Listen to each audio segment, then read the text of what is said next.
Let me get. We are here for the Tennessee Florida baseball game.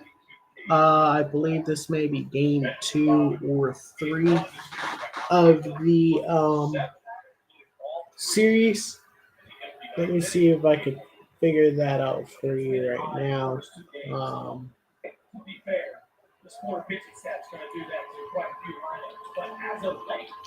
4-1 yesterday's game 9-3. Um, and the second game or the first game 4-1 6-1. Uh, so the series has already been won by Florida, but still I want to stream, so I'm going to go ahead and stream this game as well. So. 3.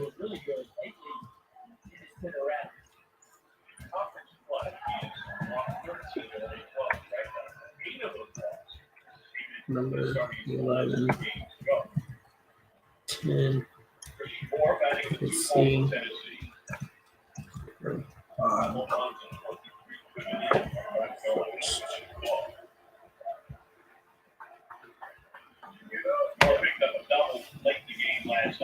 Again, how I will change the score is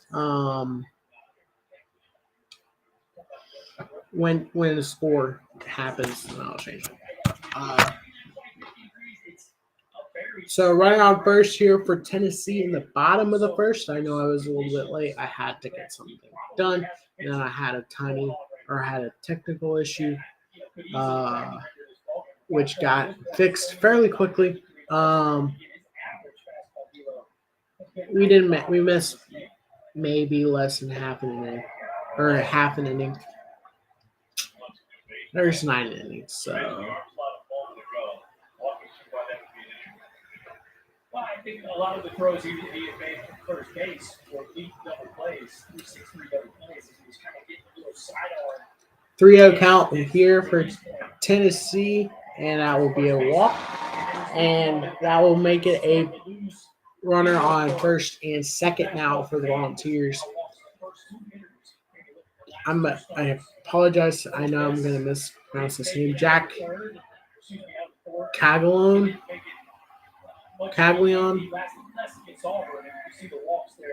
Last 2 starts, Ole Miss, 3 2/3 inning, a hit, 2 earned runs.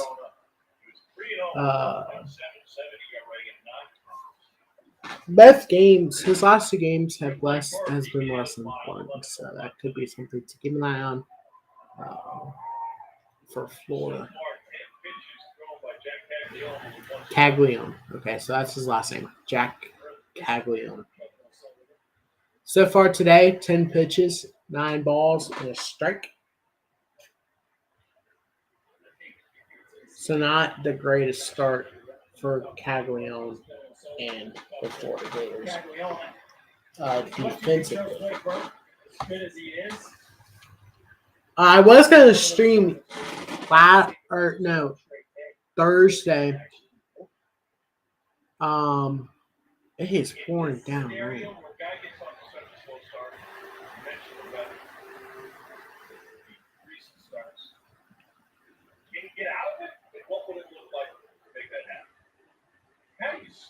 Golly, it's pouring down rain there. I would not be surprised to see a rain delay if this continues on.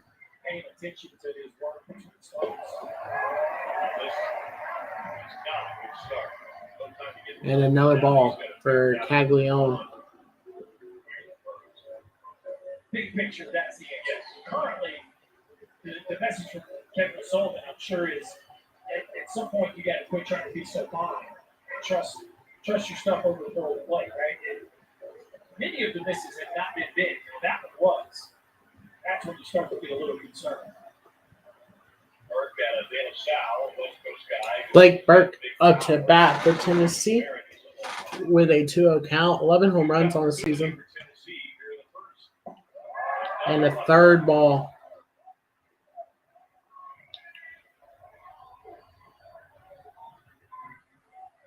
3-0. 2 on. Nobody out in the opening inning. 293. So not only is The Boston Bruins can tie the NHL wins record and another ball. 8 straight balls for Caglione. Whoa! Louisville star player Haley Van Lith enters the transfer portal. Transfer portal is heating up. And holy cow. That's crazy. That's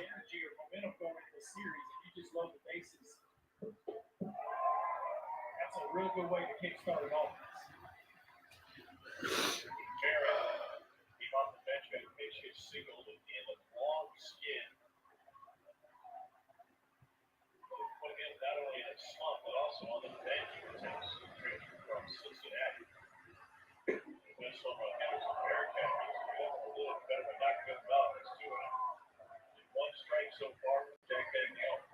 14 straight balls.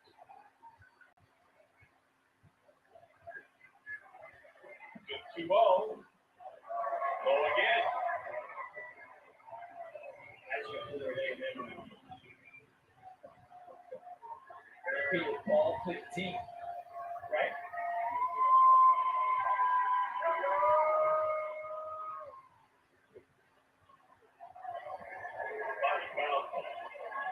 And now you're swinging. To me, I know it's 50 less balls, but this is a chance to really make a statement here in the first. You got to trust your veteran hitter. All right, so 3-2 count.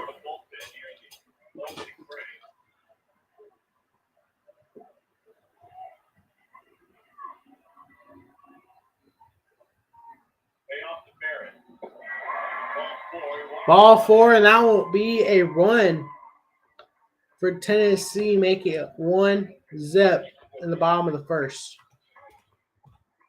At this point, there's not. I know he threw back-to-back strikes, but he doesn't look comfortable. He's looking at the mound. He keeps wiping his hand.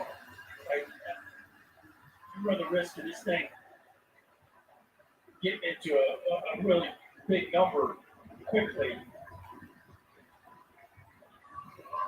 Straight walk, staying dead at the plate. Veteran transfer from Alabama. Okay.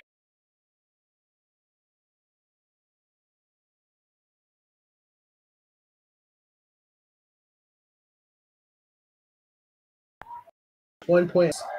Will come in for Tennessee after an errant pitch. And Tennessee now has a 2-0 lead.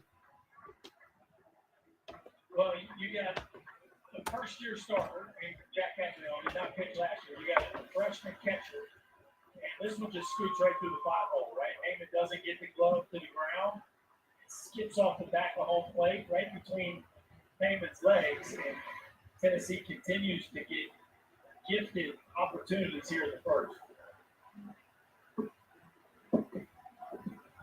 3-0. 3-0 count for Jake Denton.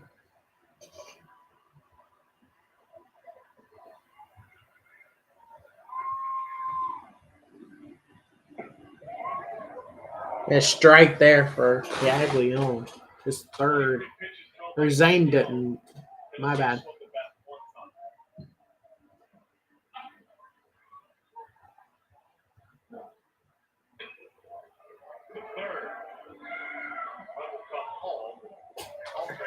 And Florida finally gets the first out.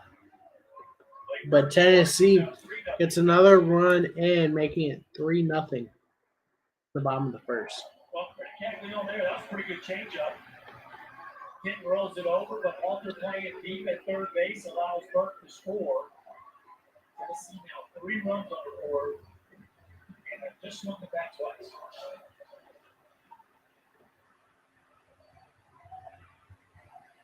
Here's Hunter Edgley. Swing and miss on the first pitch for Tennessee. Hunter Ensley, sophomore. .317 batting average, 2 home runs, and 9 RBIs, 2 for 8 in the series. And another swing and a miss, 0-2 count. Nice sequence right there from Caglianone. Starting to show some signs of maybe finding it. Still haven't seen much from a fastball command standpoint. But breaking ball changeup could be settling in. Oh, there it is. And a strikeout there. 2 outs. 3-0 Tennessee. Breaking ball changeup, 95, 3 miles an hour faster than most of the hitters we've seen from to this point. And it goes back to Nuggets. You all say what just happened? So 2 outs here in the bottom of the first. Tennessee up 3-0. Has a runner in scoring position at second base. Caveras Tears, 407 batting average, 1 home run and 7 RBIs. 0 for 3 on the series with a walk. Well, they listed at 6'2", 205. I don't know if he's quite 6 foot, but he's every bit of 205. This is a strong young man right here who's got a very bright future swinging the bat. 6 of it is 11 hits above record base. Ball inside, high inside, 3-0 count now.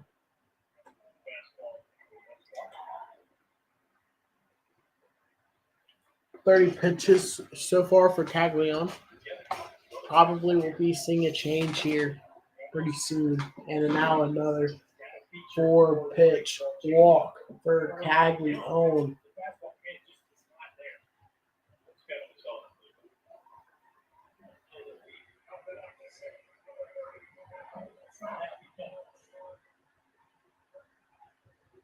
Now Stark is the able hitter for Tennessee.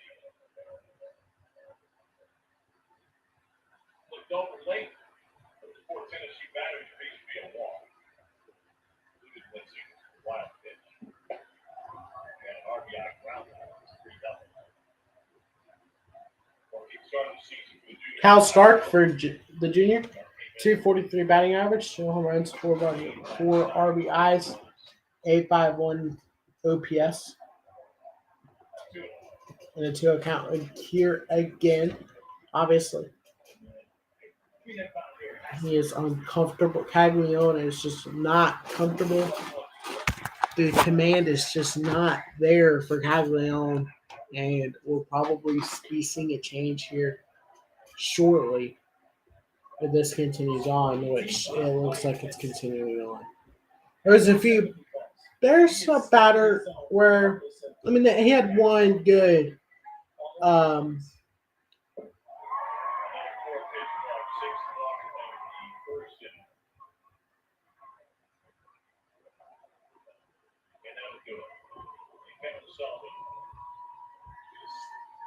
take Caglianone out, he's going to stay in the game. I was kind of curious about that. He just said to Zeke he's going to stay in. Yeah. I was curious if you just get him back to the dugout, put a jacket on, take a load off. They can take his energy out with some big swing for this game. Jack Caglianone has walked 6 and struck out 1, and he's already struck out himself. He ends it over the bullpen, not getting out of the first.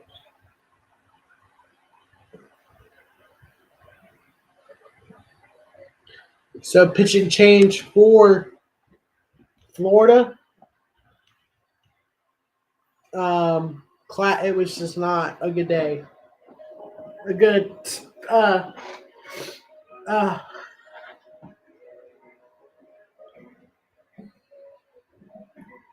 It was not a good 2/3 inning. 2/3 of an inning for Caglianone. He will be staying in the game to bat, so he will be continuing to hit in this game, but will no longer pitch against Tennessee today. It's not there.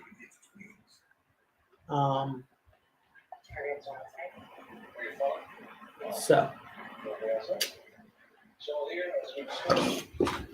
Again, I will not be live tomorrow. I said this earlier during the national championship stream.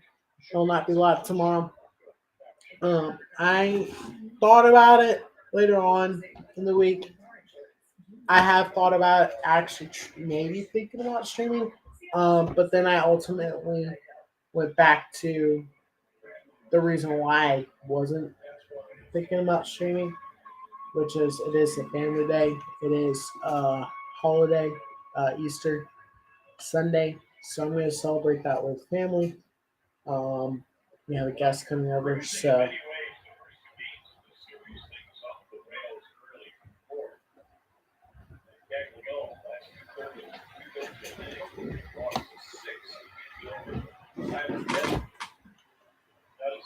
Tyler Nesbitt for Florida.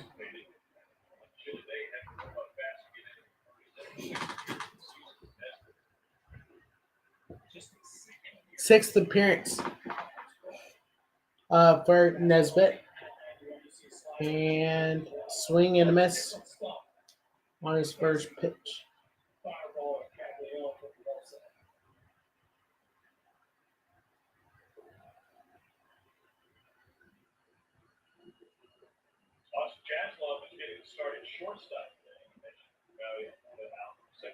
Austin Jaslov, sophomore, 214 batting average, 7 RBIs on the season, no home runs, 552 OPS, and a ground foul.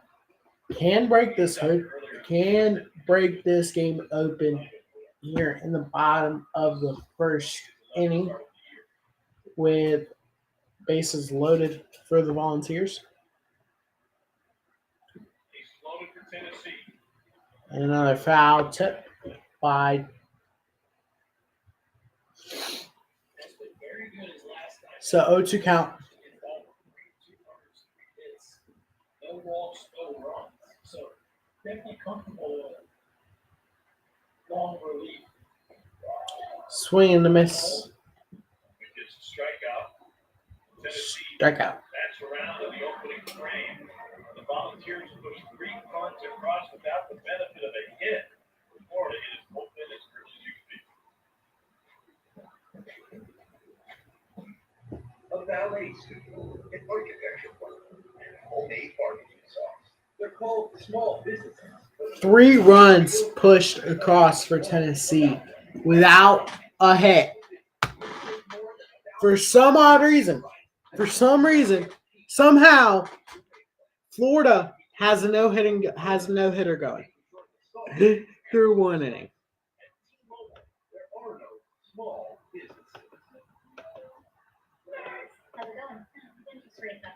Again, I will be doing top and bottom like I have been doing for softball.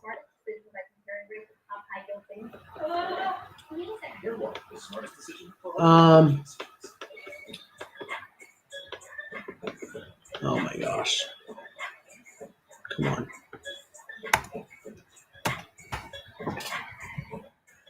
on. But it is 3-0 now, Tennessee. Dead leave 3 bases. Dead leave 3 man on base. So that could be something. But I will be right back when you go get a snack. And yeah.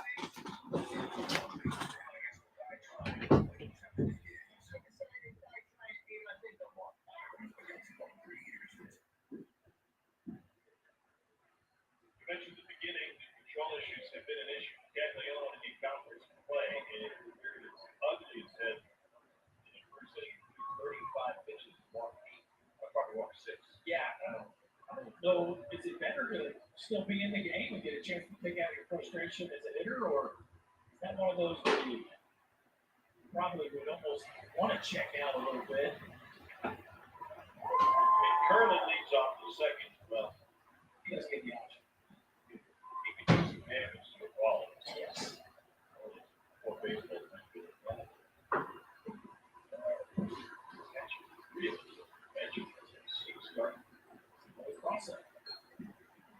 All right. Tell us what you learned about the process with it's now starting to wait for a breaking ball right there. Drew Beam throws a more signal. Well, sometimes the watch doesn't show the next pitch immediately. Well, to clarify, sometimes the pitch doesn't get entered That's right. That's right. I mean, in time to erase the previous. correct. So sometimes the pitcher looks before the next pitch is actually being called. Shows the previous pitch. Meanwhile, the catcher has waited for the next pitch to be called, and he knows what's supposed to be coming, and that's where the crossover occurred. It happened twice last night to Jared Dickey when he was behind the plate. If I were Cal Stark or Jared Dickey, I would say, hey guys, here's the thing. We're both going to let down the signal.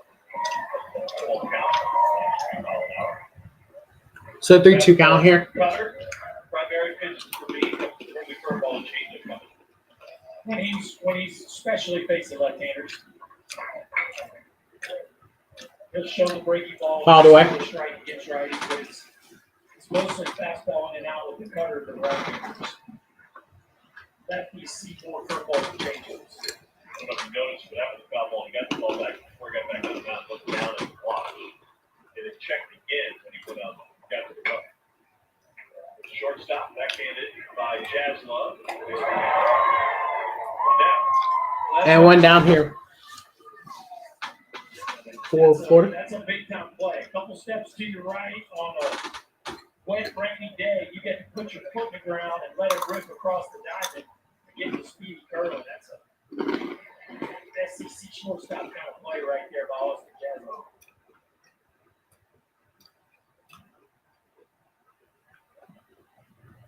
so Heyman has to play now for Florida. First pitch curveball is in for a strike. Heyman's only appeared in 17. Luke Heyman for Florida, freshman. 396 batting average, 4 home runs, 14 RBIs. And a 0-2 count. Fastball command. If Drew Beam is walking the ball to both sides of the plate with his fastball, he's got a chance to hang around the game for a while because he usually has really good command of the off-speed stuff. It's the fastball. He can get through the lineup 3 times. He can go to both sides of the pitch with that motion. Ball hit foul. And a foul ball there. Just scooted foul.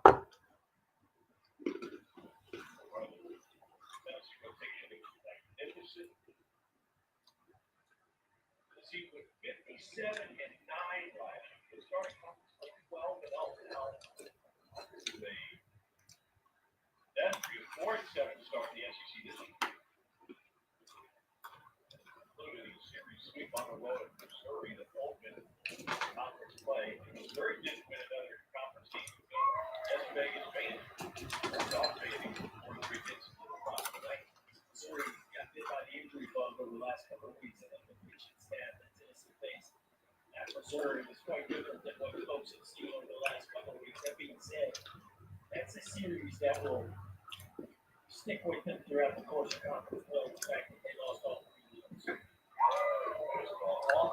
Fastball off the plate there. 3-2 count. I think even Nathan thought he was out on that. It looked like he started to turn back towards the dugout. There was a lot of discussion with the role that the TrackMan technology plays with umpires with respect to our left foul. And let that foul play.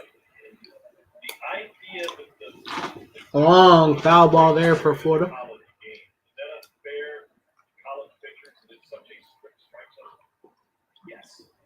Honestly, I think it's unfair to the umpires to ask the college umpires to call the zone as strictly as TrackMan reports it. Bumped it up. There's a bit of a bumper that is worked into the judging of the TrackMan zone. And a fly to center there. Umpire rating. So, sure, you got the numbers from nice that were brought up this year. What did they tell you about how the game was called? There were much more strikes being called balls than balls that were called strikes. And prior to the technology that is currently in the ballparks to judge the umpires, that was never the case. There was tons of balls being called strikes. And if all I think that's part of the college game. Like, it's hard to ask college pitchers to only pitch to the white part of the plate. You got to give them some of the gray area just off the corners. Change it right there. I think that's part of the reason, amongst others. That's not the only reason, but I think that's part of the reason offense is up so much. Is pitchers are being forced to throw the ball over the white more than ever. 60% college game. Pace for game record, 107 home runs a game. Swing and a miss at 94. Bean struck out 3 over 2 innings. Well, they have a shot at Bean. That'll warm me right up. Tennessee leads 3-0. We have a bottom second. And a 3 down inning for Tennessee or for Florida.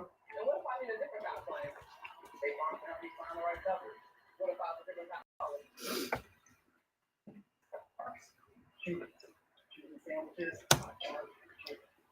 them the majority steak. Okay, here we go. Mark, two sides. At State Farm, we're there for you with it. It's what to say. Like a good neighbor, we are there. Welcome to the next level. It's the Lexus NX.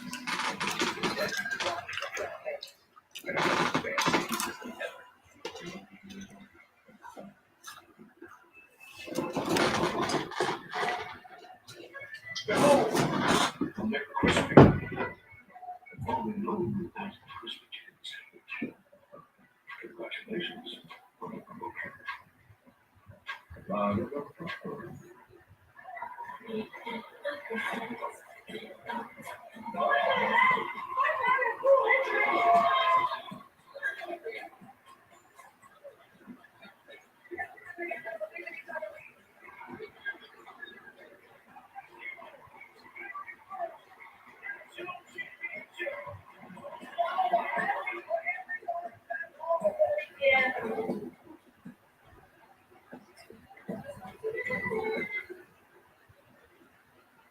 We look at the Tennessee team from last year that took college baseball by storm. They suffered their 8th loss of the season until the Super Regional against Notre Dame, 57-9. It was a record setting. 10 players got drafted. These are the only guys who returned to Knoxville this year. With graduation, drafted. There's a lot of change. The 10 players that were drafted were stars.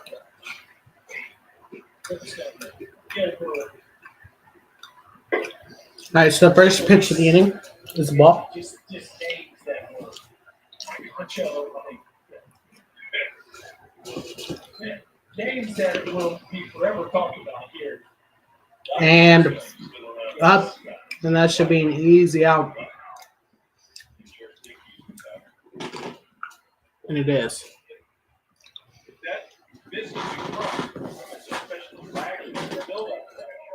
A lightning rod is a college baseball fan. You would love to hate or go in the dugout.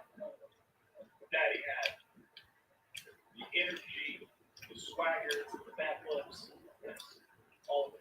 There's now rules in place to keep Team Tennessee from doing what Tennessee did. Bring those rules and then get that fun. But the season ended with the Super Bowl against Notre Dame last year. I was not ran out, and it's a strike ball to Christian Moore. We had this issue last night with Christian Moore. So like being quick pitch. Oh. I think he's got to shut up. Well, you know Oh, what? it's the ball. Yeah. Okay, I thought it was more to Teague. It's between Hagan and Moore. No, but you know what? I like that about Ronnie Teague because take control of the game.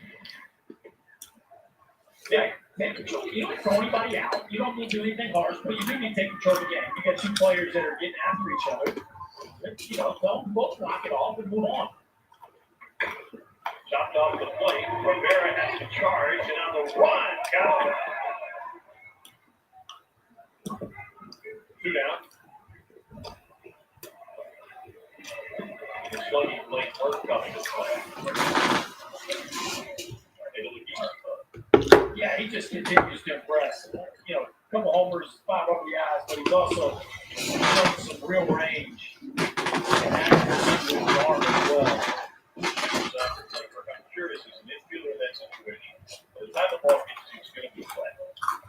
Are you thinking about your grip in that scenario, or is it simply a feel and get rid of it quick? If you can, you try to never throw it as hard as you would normally when it's wet. You try really hard to throw about 80% when the ball is wet because you just aren't real sure how it's going to come out. That's why I was so impressed by the play Jaslow made last game. He didn't have the option there. He had to throw that one. But yeah, you know, first of all, the turn is going to get to you quicker. So you've got that going on from an infield standpoint. And it's certainly going to have some moisture on it. 1-1 to Burke. Wedge this one to shallow left. Laker had a long run. It was a really good game for baseball. And 3 fly out. By Tyler Hernandez, perfect rescue for what Meglio did get him in the first. Let's go to the third, 3-0 UT. Get in there. You can't buy great conversations or excuses to unplug. You can't buy possibilities. And you can't buy moments that matter, but you can invest in them. At T. Rowe Price, we believe your investment should work harder for the future you imagine. And that's where our strategic investing approach can help. T. Rowe Price, invest with confidence.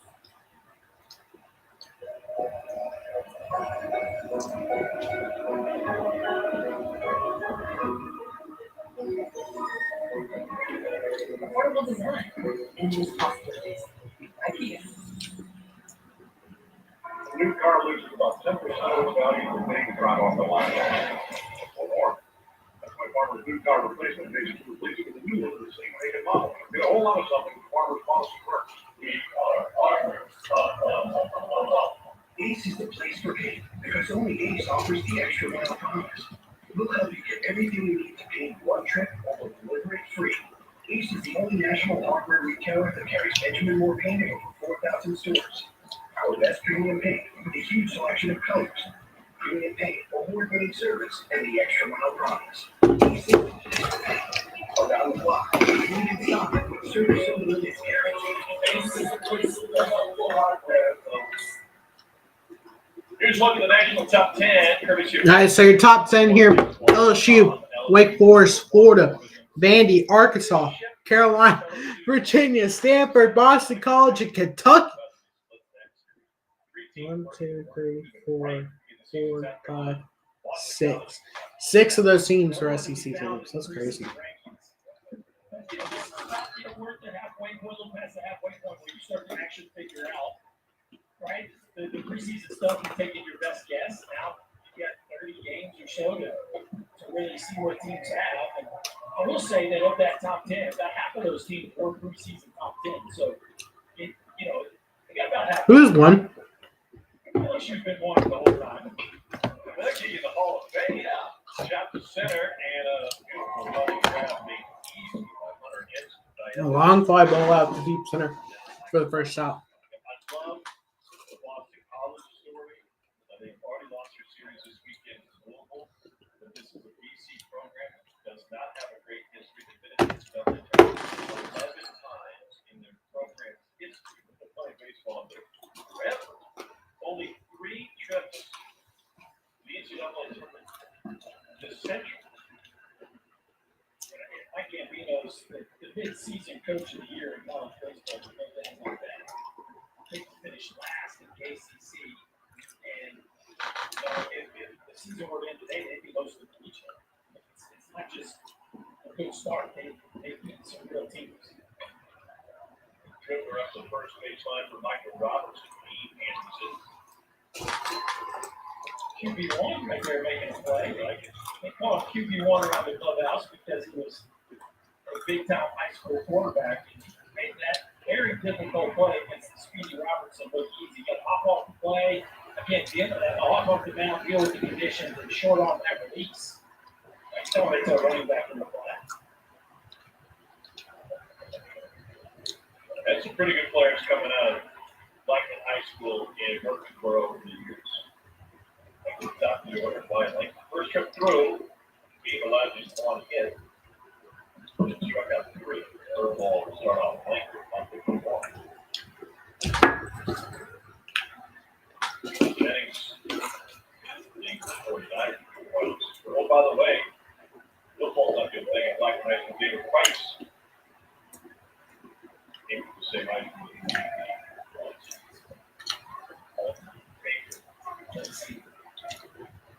Fan favorites.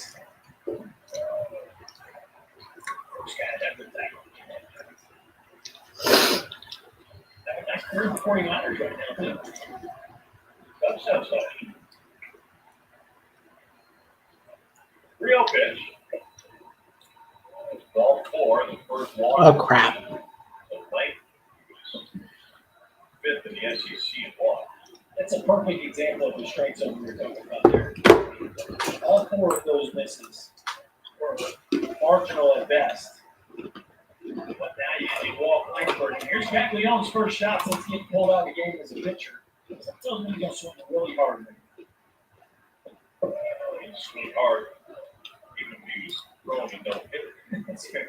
There's a lot that's surprising about Caglione and his ability. Caglione, 19 home runs, When he pitched, 47 RBIs, 400 batting average.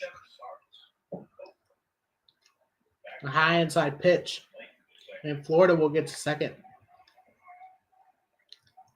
King Caglione. Couple ways to look at it, right? I mean, obviously, he's dialed in. He's most simple and most talented at putting up things on whether he's pitching or space. Yeah, I think for a lot of these guys, they've done it their whole life. There's nothing new about it.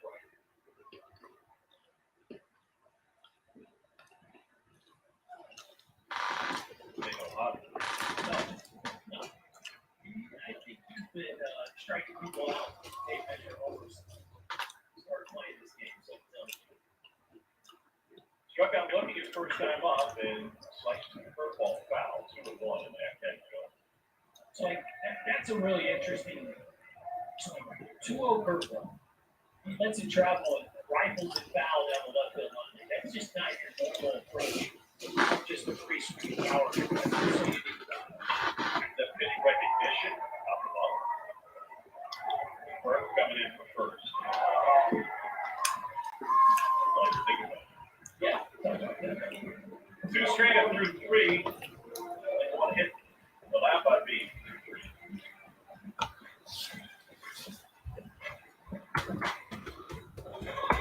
It's faster. It's electric. It's a real hell. Adding fast. Ames. 2-star teams wear off on Sunday Night Baseball. Ever since we started looking for another cash. Right. Exactly. And their wallet, we can make some clearing cash back. That way you get cash back on the things we care about most. Oh, everyone has cash back on their. Oh, that's great because our neighbors. Where's your daughter? Red One, the smartest decision for all your financial decisions.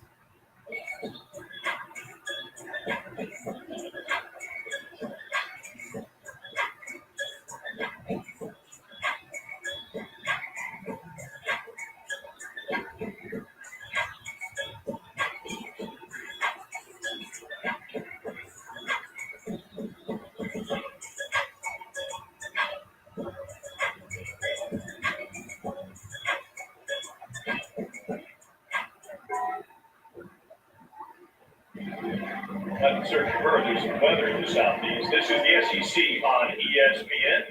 The trees at the top of here. Just soggy, wet, and cold. It's football up here on Rocky Top. What a year last year. All right. See, this time last year, they're 30-1. Hadn't yet lost an SEC game. They were banging the ball out of the ballpark. The ERA, one of the nation's best. And things have changed. They have. The numbers on the right aren't that bad. Now, 4-7 in the conference is not what anybody in Knoxville wants to see. But 3 ERA, 57 home runs, 24-10. The start is always going to look worse when measured against the record-setting start. Storm, So Tennessee, a fair ball. By Griffin Barrett. Into the corner for Langford. And Barrett with a leadoff double against Tyler. That's gonna be a double for Tennessee. Back base hits for Griffin Merritt. Again, I said it last night, I'll say it again. The best version of Tennessee has Griffin Merritt hitting in the 4 or 5 hole and doing damage. And that's the way the season started. That's the way things were trending. And then conference play hit, and he really, really struggled. But a couple of nice swings here over the last football games.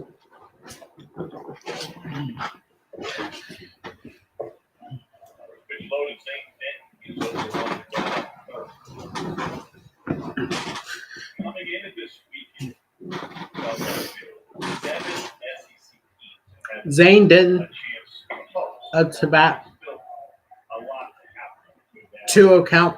Warriors are still out of the East. That being said, Tennessee has slowly fallen along that close line, maybe being too soon. Scholarship on down. And so, as part of that, end of the year, we'll look at the RPI. We take a snapshot of it as we stand today on April 8th. Tennessee's RPI has a lot to be desired, especially relative to all of these teams in the league that are in front of them. Second, the number 1 RPI is fine. Yeah, so 2, 4, 6, 8, SEC. Kentucky, LSU, South Carolina, Arkansas, Vandy, Florida, Bama, Missouri, all in the RPI top 25. Correct. So, right now, they're on the outside looking into the conversation. One thing about playing in the SEC, though, is every weekend gives you chances to move up in the RPI. You said it last night, Florida was 6-12 at one point last year, and they hosted. So, all you got to do is get hot. Essentially, if you get to 17 or 18 conference runs, you're going to host. That's kind of The funny part about what you said is, all you got to do is get hot, right? Well, they've already lost this. They just came off a series loss to LSU. But going forward, they're at Arkansas. They got Vandy at home. This is quite a stretch. But room to get hot in the back half of the conference season. definitely. And I think it's the hardest possible setup for a team that's got this many good pieces. That being said, it might be the best setup to build momentum to the postseason. So we're going to finish myself. Well, I mean, maybe you take your lumps early, you figure out exactly what you have, you get weathered by earning your stripes against the best teams in the conference. And then, if you can make it through there and still have some confidence and get hot, Strike out of Hunter Ensley if you got. that could And be Hunter Ensley exactly where strikes you out here, 2 down, with the runner in second for The Tennessee. challenge to that state is this for our students. Let's say it plays out in Tennessee, here's there, gets it going, right? And they be the best team in the league, but they realize their potential by the end of the season. If I gave you a choice, you could have this year's Tennessee team on Memorial Day or last year's. 10 times out of 10, you would take the number 1 team in the country that's having a historical season. Yeah, and last year they really never lost momentum, right? This year they're taking some punches.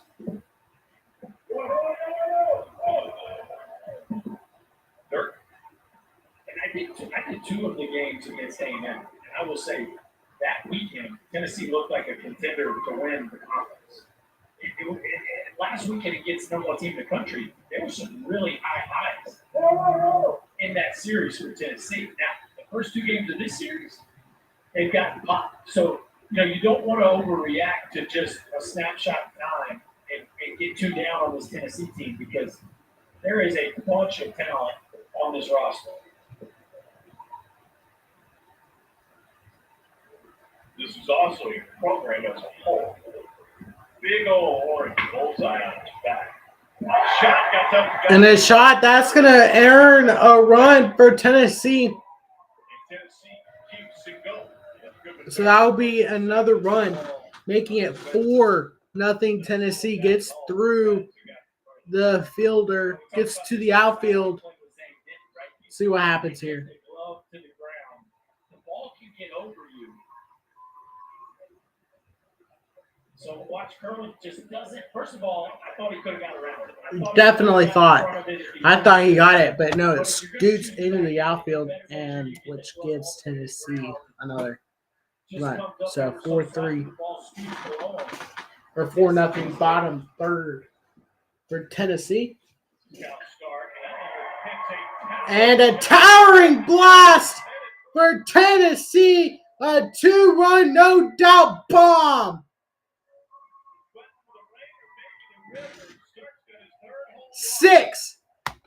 6-0. Volunteers.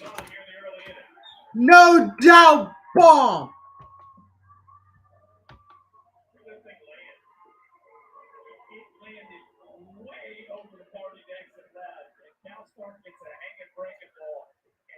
Is a launch piece, folks. That would make you think a little bit about last year as Tennessee puts an exclamation point on an early run to this ball game, and it looks like Ronnie Peake's taking control of things again. As there's a lot of chirping going on between both dugouts.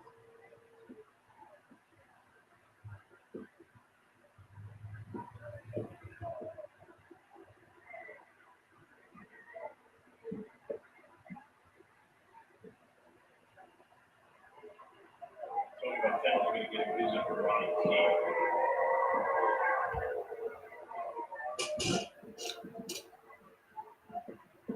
Not sure what the discussion is, but I saw Sergeant Baxter and the emotion and everything I saw was pointing towards the Tennessee dugout, and that is what Teague is concerned. Maybe there was more words exchanged, perhaps from him. Would start crossing the plate.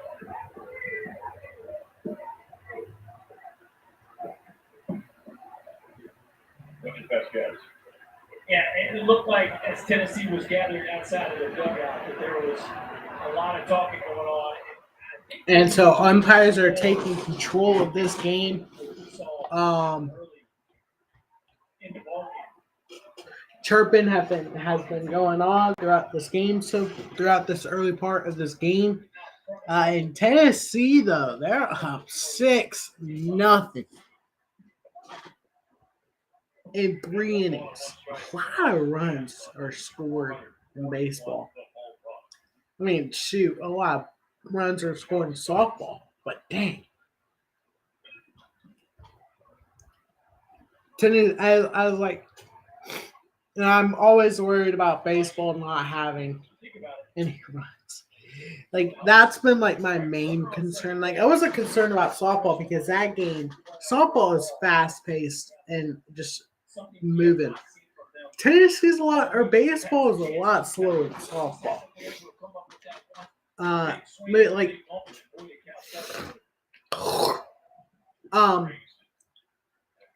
So that's just been my main concern for baseball is like Bizarre from a Tony Vitello team. I will say we talked about Kevin O'Sullivan making some really nice moves last night playing Prebesk who hit a double and a homer. Tony Vitello going to Chris Merritt to start has certainly paid off nicely in this ball. But like it just and ball 4. But there's just my main concern was that there wasn't going to be any runs when I stream baseball games. Tennessee, it's not just that I don't like Tennessee because Bama fans are like, that is a law. And another deep shot to left. Gets to the warning track. but dies at Florida. Kevin O'Sullivan to see Notre Dame and Battery Park. See what's on his We'll get 3 more.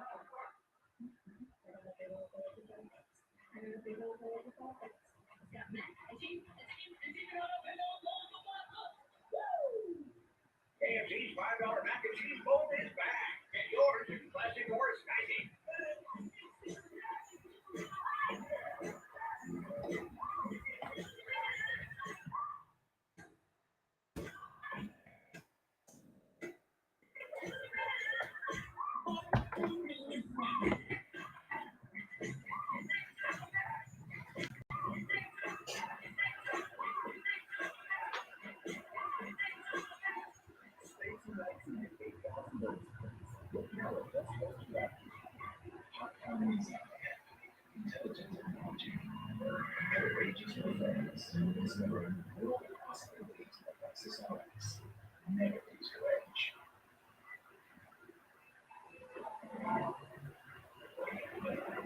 Ball and black here for game number 3 of this series between Tennessee and Florida. Florida's already won the series. It's going by their head coach, Kevin O'Sullivan. So let's start with the headline.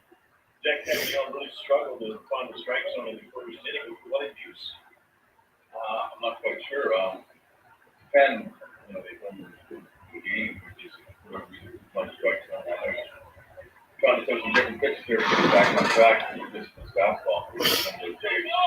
Not making excuses for him, but I can't imagine he's pitched in these kind of conditions too much in his life. No, I mean, they obviously not very good. They work this quite honestly, but I'm better name 6 right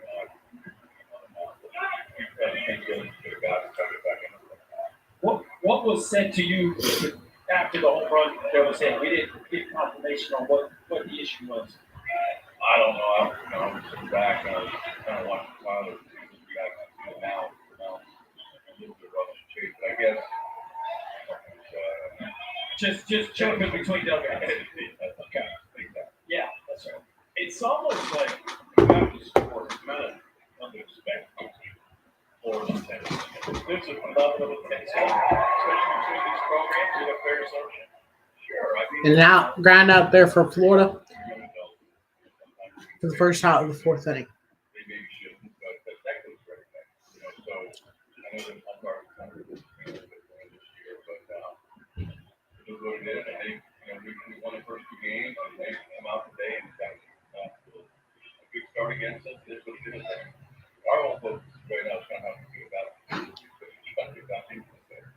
From a big picture standpoint, so you coached a lot of great teams. And the fly out Midway there, through the season, where would you put this roster up amongst some of the best that you've coached? 2 outs.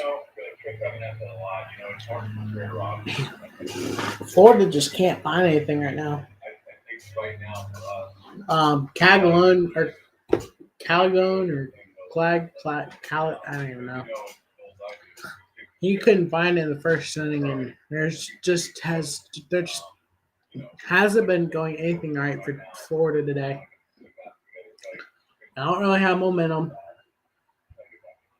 Hey, before you let you go, I want to remind you of the streak that we got going right now. Right? Each of the last 2 times you talked to Dave, you guys got a home run. Dave's a spot. You know what? We're slowing down the inning right here, right now. Hopefully get beam out of the rhythm.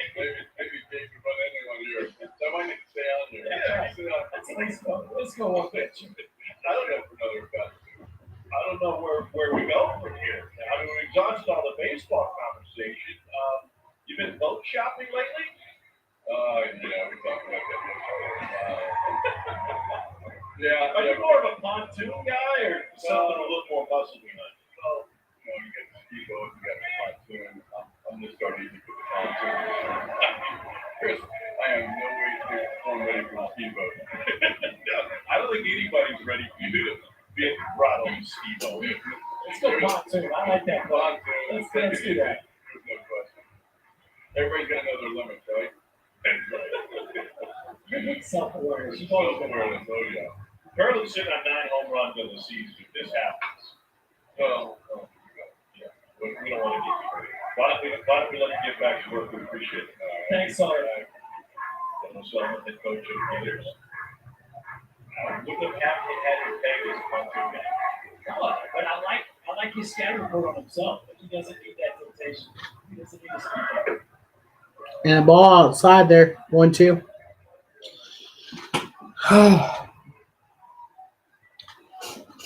Again, we will be live. I will be live again tonight at 6 after this game for the Georgia Arkansas softball game at 6. So this game should be about over around 5, I believe.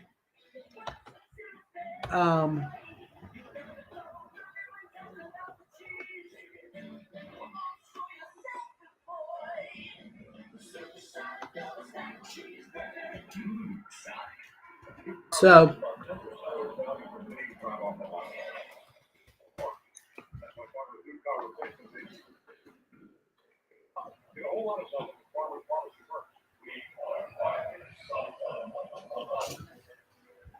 You can't buy great conversation. there's gonna be some. And then I'll also go over the schedule for next week. You can't buy possibilities. Next week I will be I'm on spring break next week, so that's a good thing. Excited about that. Just being able to chill and get prepared for the end of the school year. So I'll go over the schedule. I don't know when. I don't know what stream I'm going to do then. I might go over. Michigan's going to strengthen your team this year, even though there were struggles in the first 2 games of the series. What kind of lift has Drew Reed given you, not just today, but kind of the overall mood of this team? I think he solidifies things. I mean, our guys know what they're going to get out of him as well as their coaching staff when he shows up to the park. He's composed.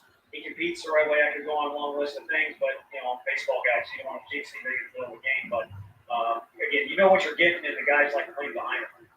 Couple new starters. Boston. This ball game, specifically Griffin Merrick. The Boston Bruins are 3 games away from getting the most wins, and then 2 games away from the most points. Yeah, I mean, Griffin, of course, he hooks it up down the line, but what you want to see is what you saw last night. Because they're actually And the grounds crew getting the work in. within the realm of himself. And the speed, the stuff is so good. You got to have a little shorter swing, and swing player might be Chris, but that can mean a lot of different things. But you know what I'm getting at. And then with Cal, you just been around him pregame. The play he made behind the plate, when he ran into the ball throw area to make a catch. He's had a little extra fire to him today, and everybody knows we need that right now. We got a little extra time because you're dressing the balance. Don't want it dangerous. You're going to get me in trouble. I got confidence you can fill it. Big picture, to get this team where you want to be by the end of the season, how do you address it in the coaching room, whether it's game by game or kind of, can you look forward? Is that too dangerous a phrase to use? No, I think we need to keep pressing forward, and we want to be one of those teams that's playing our best ball at the end of the year. I don't know exactly how it went down, but when we were able to make it to Omaha, we played a team in Virginia that was 500 through the year, and I remember someone complaining about how they were playing or was negative in the context they were talking about how they played early in the year, and then by the end of the year they were playing as well as anybody in the country that had a chance to win that thing. So that's what we're looking for out of this group. It's a new story. It's a new team. It's a challenging year that comes with extra challenges for this group. So you either meet them head on or you get scared. I guess you can get a dog if you get scared, but we got to forge on. I think looking ahead, like you're saying, look ahead and feel like we can play our best baseball game of the year. As far as coaches go, we just need to keep working with our guys and figure out what's the best combination for this team. We know what our rotation was last year. We know Redmond was going to go there. You name it, who's playing third base. But we need to find our best combination this year. And that'll take some work. Tell me thanks. You guys. Appreciate it. And the hit by pitch on the first pitch of the inning. So Florida continuing to struggle in this game, pitching wise, hitting wise. Christian Moore's the one who's been 2 for 12. middle of every now that. Probably worse than that at this point. And you see the big smile on Christian Moore's face. He's having fun with it, but that's the old school hardball by the Gators right there. We just don't see a whole lot of that anymore. Are you okay with it? I mean, part of my question, to be specific, is And ball there. if you're doing this, you stop somebody and execute. That's right. And I think in today's world, there's fewer concerns about injuries because everybody's got pads everywhere, right? Used to be the etiquette was below the waist. That one was more around the elbow, but I think it hit it right on the mat. That being said, there are some things that we've tried to police via the umpires that used to get policed more via the players. Right? What's your preference? I like there being some room for the players to try to police things themselves. I like that nobody got ejected. Look, Val, There was a warning. there's another element to it too. It doesn't necessarily never know publicly exactly how that was delivered. What a title management and Luke Heyman came up with it together. Whether it was all Heyman's idea, whether it came from the coaching staff, and there's a lot of different ways that plan Sure. gets put in place. Sure. And at the end of the day, you also have to live with the consequences. You just hit the leadoff hitter in front of Blake Burke. So if it goes sideways, then you wear the consequences of that. But that's the part I'm talking about. Like the players, and again, All right, Blake Burke up to bat for Tennessee. 2-1 count, 11 home runs, 29 RBIs for him on the season. To make that decision on their own, you got to deal with it. And a swing and a miss. Strike 2 count, 42 pitches thrown for the second pitch of the game for Florida. Yeah, I mean, you heard that correctly. Their second pitcher already. In the seventh inning, decided to hit one of the Cubs. The reports of that was that Alfonso Soriano, one of the hottest hitters in the game, then got him back in the ninth inning and threw him a walk-off hit. And a strikeout there for Tennessee. The first out of the bottom of the fourth with the runner on. Come in like a smart dog is Garrett O'Clair, and they come straight to the corner of the bar. Chipper says, "Mark, what are you drinking?" And Bell, he goes, "Good enough. Let's get 3 of those And the things done." pitcher throws to first, checks on him, and 45 minutes. that'll be that. Goes off on Eric O'Clair, giving him the rules of the land. If you want to dock somebody, Swing and a miss. thank you. And O'Flaherty's point was, Foul tip was called by the umpire there. Griffin Merritt up to bat for Tennessee. 256 batting average, 7 home runs for him on the season, and another throw to first. I don't feel like I was invited to this conversation. He was going to be more than welcome. Hell, you could use the lesson. You know, again, all of those details.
Back to our. All right, so I was talking to my dad about something. Tennessee hits another 2-run.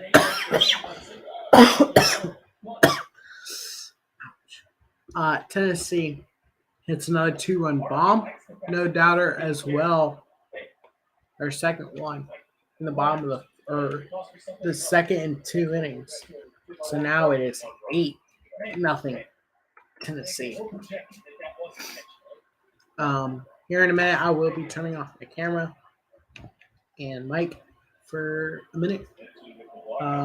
Get my dad something I need to get done with in a minute after this inning, and then I will be back. I may miss a half inning.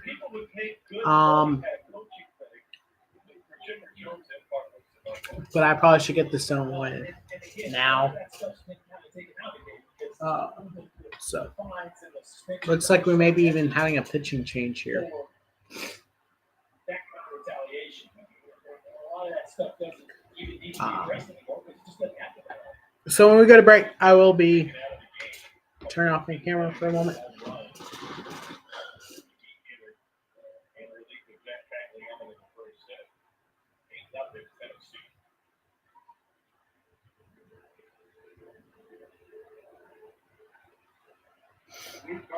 So I'll be back in a minute. Just give me a moment.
All right, I'm back.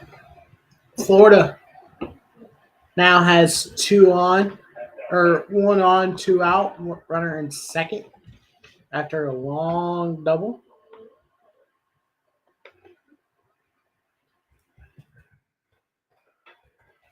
And a foul there.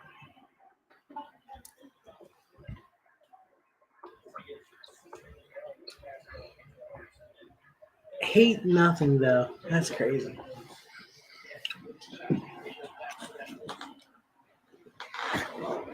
I hate clothes shopping. I don't like it.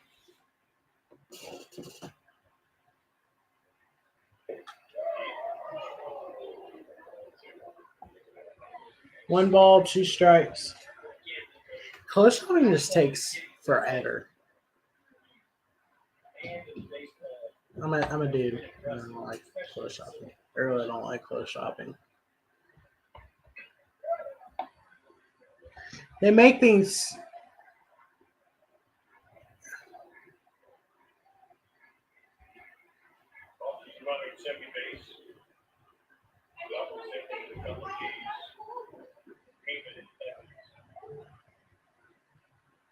They make things way too difficult in clothes shopping. I mean, I get it. You want the best comfort.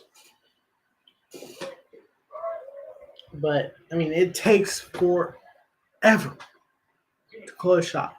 I wish, you know what I wish they had? Like, shirts, they're easy. Like, I know what size I am. I know what size I want. I know what shirt I want. I know what size I am. I order online. It comes in when I want it to come in. That's a strikeout too. There's a 10-run rule after 7 innings. We've seen 11 of those in conference games this year in the league. And it's sleep that need to add a couple runs. Run rule of 10 runs in 7 innings. That could happen. That could come into play here after 7 innings. So,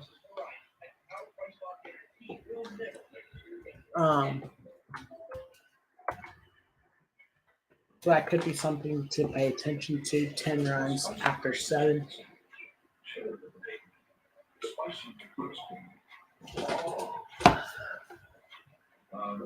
I mean, Tennessee's going to win this game. There's no doubt about it. Florida just can't do jack squat today. There's no doubt. I mean, Tennessee, this game's over. But hopefully the Georgia-Arkansas softball game will be more competitive tonight at 6.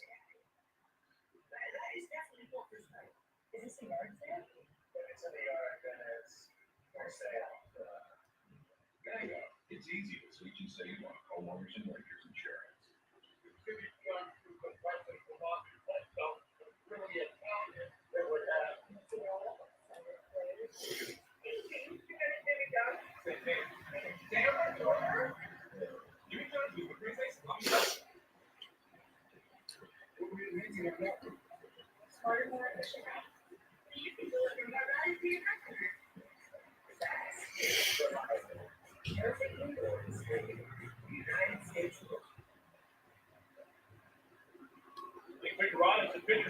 Streams probably won't come in until Nick Ficaretta.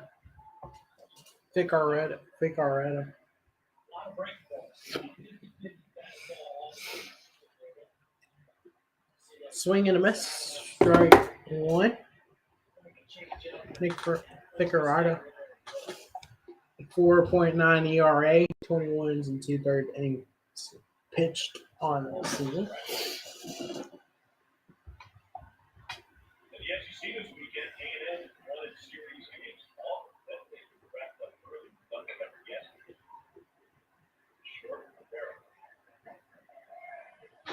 And the first out.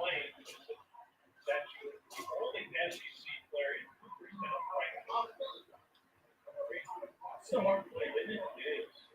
And Elton should be the best. But it's wild to think. Because you think that Palmero and Clark as Hall of Fame players. And, for those others that would fit into that list. Well, certainly feels like it'd be the next one, just what it's a 3% shot with the OCD. 70%, 75. But Frank Thomas. Austin Jaslow. Jaslow. Great story. You can go like all the moves today, but I have full time about Frank Thomas playing these stuff. Never he showed up as a forgotten tied in. Well, the story going around that Frank Thomas is part of this throughout each and every day. He's broken all of athletic. And he would rip off the thing, and he'd roll up the ball somewhere the size of a barbell or a golf ball. And he'd go down the right field line, and he had a teammate roll up his little tiny ball. That was good on back. This his bat and never missed. I know, but Wyatt got the tag. And a high throw.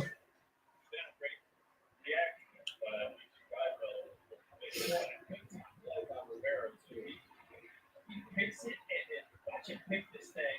That ball takes a little bit of a high hop. Pretty good arm. If he got the glove, he's at the dot of it.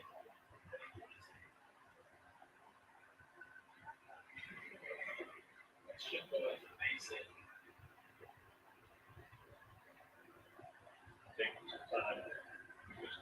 Let's go back to the whole Frank Thomas. Like, Frank Thomas, Bo Jackson, Charles Barkley, were all here at the same time. Right? And somebody that like lives in youth sports right now. The common narrative around, and I'm not saying this isn't true in general, that athletes today are bigger, stronger, faster, because I believe that is true. But like, nobody's come close to producing 3 athletes like that at the same time. For like 40 years. Talk about just strength and their speed And the skill of those 3 men on one campus at one time. like I don't know how 50 NBA player and a couple of Hall of Famers. Jackson might be the greatest athlete ever.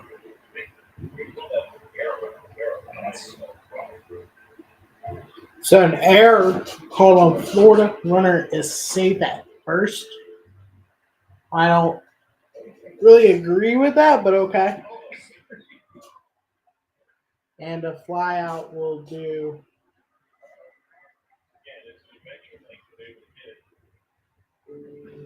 We'll give Florida their second out. Or Tennessee their second out. I was thinking.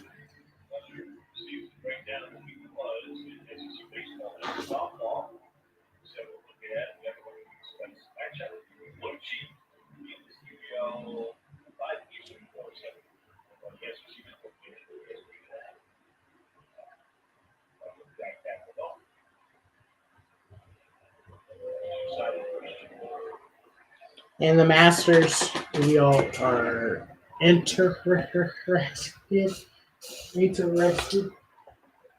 the Masters. Play has been suspended and halted for the evening, and will resume and more than likely will end. And hopefully we'll get the rest of the rounds in. The rest of the third round and fourth round in. Look, if something from Haley Van Lith comes up tonight throughout the day, we'll update you guys on that. That's a big time transfer. Unexpected big time transfer. So that will be something to keep an eye on. I'll be keeping an eye on for sure. As we are about a little over halfway through the game, with a Tennessee win, more than likely, unless Florida comes up with a miracle here in the next 4 innings. Yeah, they have so they still have 12 outs remaining in this game. Not too crazy, but still needs to get something done. 8. You need to make up 8 and 12. So you'll have about 4 chances. And then you must, if you don't, if Florida also gets, if Florida gets their next 4 outs, then Florida must have, and that will die at the warning track. Big long fly. That will maybe the thing, but still, Florida would need to get 8 runs in 12 outs. And 12 out, and that 12 out will end the game.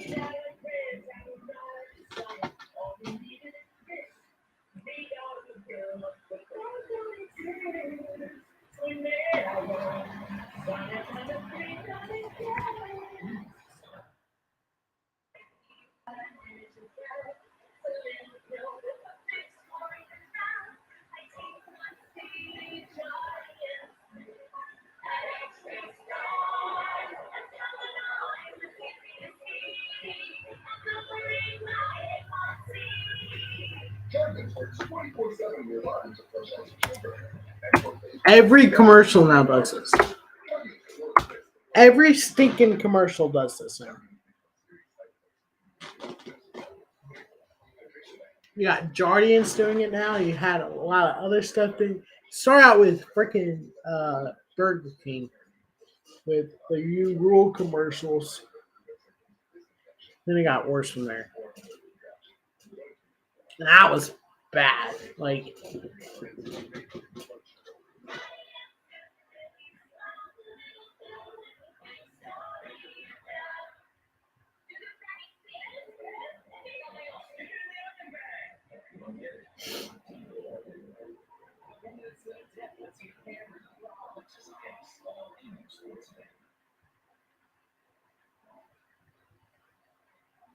Drew Beam, the new pitcher for Tennessee. 5 innings pitched.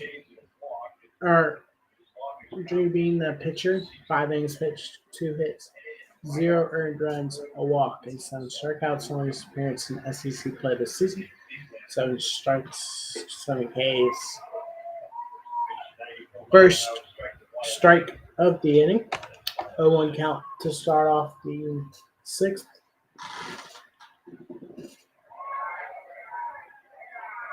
And a strike there. 0-2 count. If Tennessee can hold Florida the next 2 innings and add on 2 more runs, this game is over.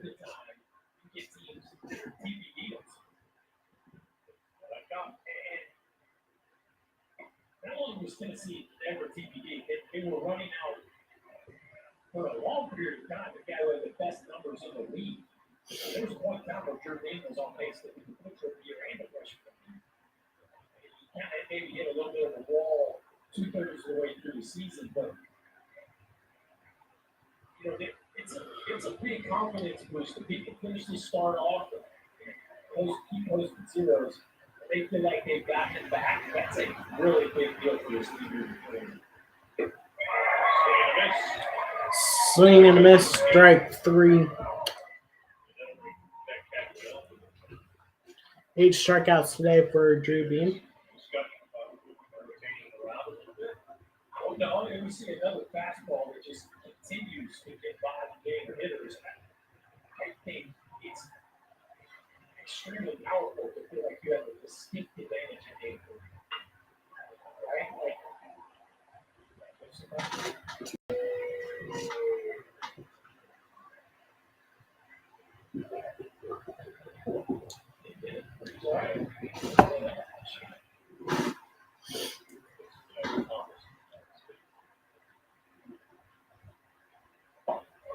Another high swing there. But you know, I don't think there's any reason to move because in a way it's 0 for 2 today.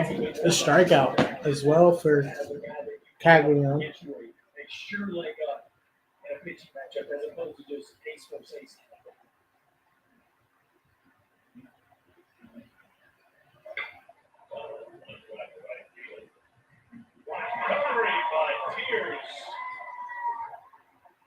Christian Scott up there now.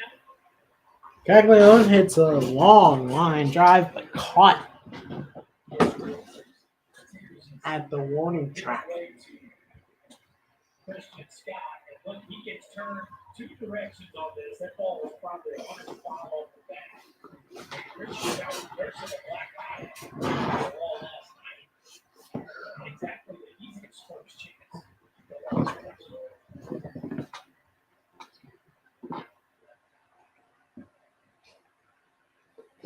Oh, it's so flipping cold.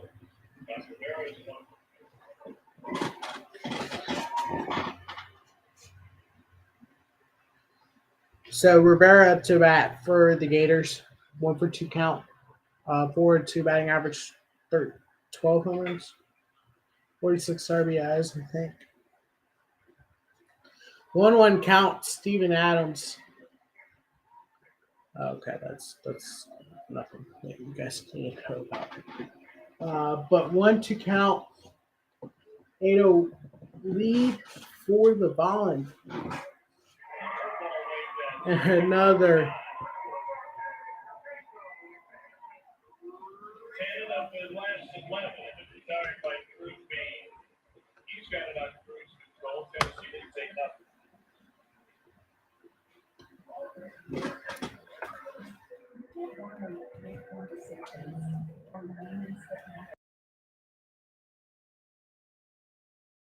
Strategic investment approach to help you build a future you imagine. TFS, invest with confidence. Behold, the crispy.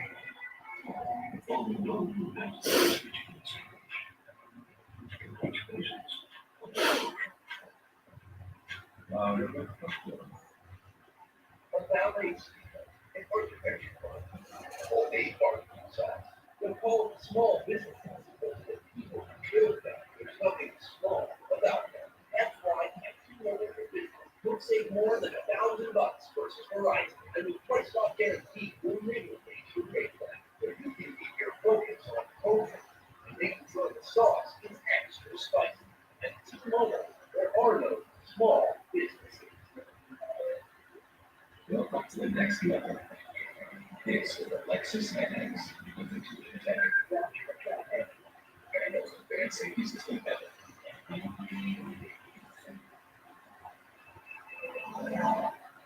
The new car reaches $100,000 value when you drop off the line. Or, the new car replacement is new with a great deposit. There are a whole lot of stuff that's more responsible.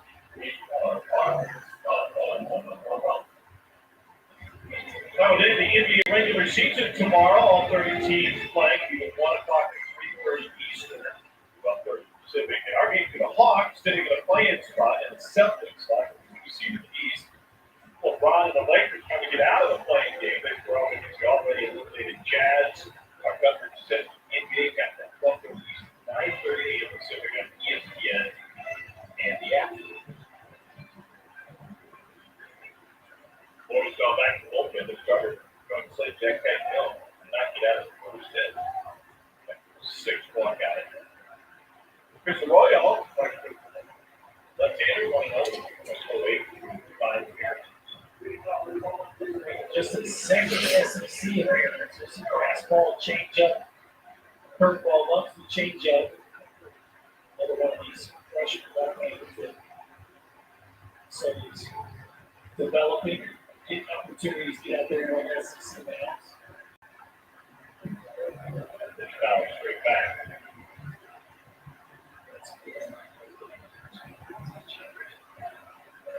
There's over 17 last.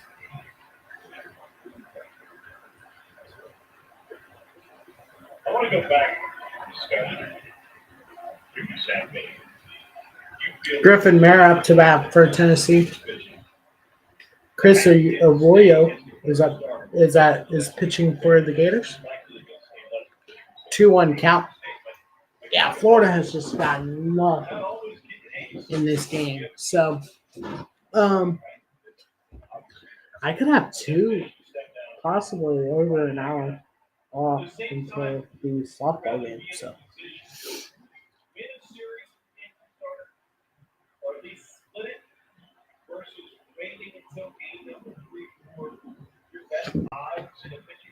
Yeah, and I think that's a valid argument. I also think the fact that this is just not right. No, I think it's a valid argument. And it's a Saturday. So it would be normal rest next week for him to throw a game two. You're talking about moving like a game two. So I think both of those are good points. I still think it's too early. Though you might say it has been really rough for Chase Butler. It has. I wasn't challenging you specifically. Being first first, just the idea that you'd rather have. Zane didn't. Most system, but you can go deep. I think you go deep to it. Definitely big. Right, but most people don't have Chase Burton's pitching views. So And the runner for Tennessee moves up to second there. With the runner now on second, no outs. yeah, that's why it's yeah, we were having two different conversations. Let's just get first.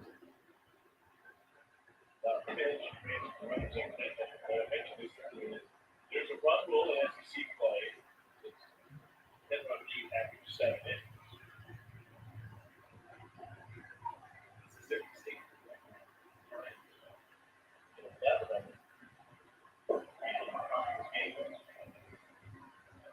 You like having to run full play? I do. I know the coaches don't because they value every opportunity to get people out onto the field. And there's always that chance of a big time here comeback. But I think it's great for pace of play. I think the 25-2 and 18-3 games don't really serve much purpose.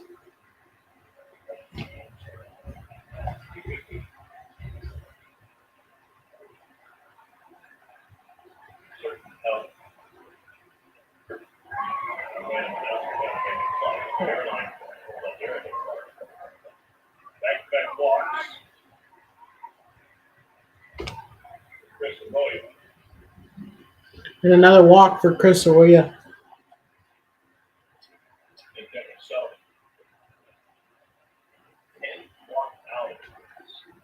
Going pitching staff. And seated up with a rope.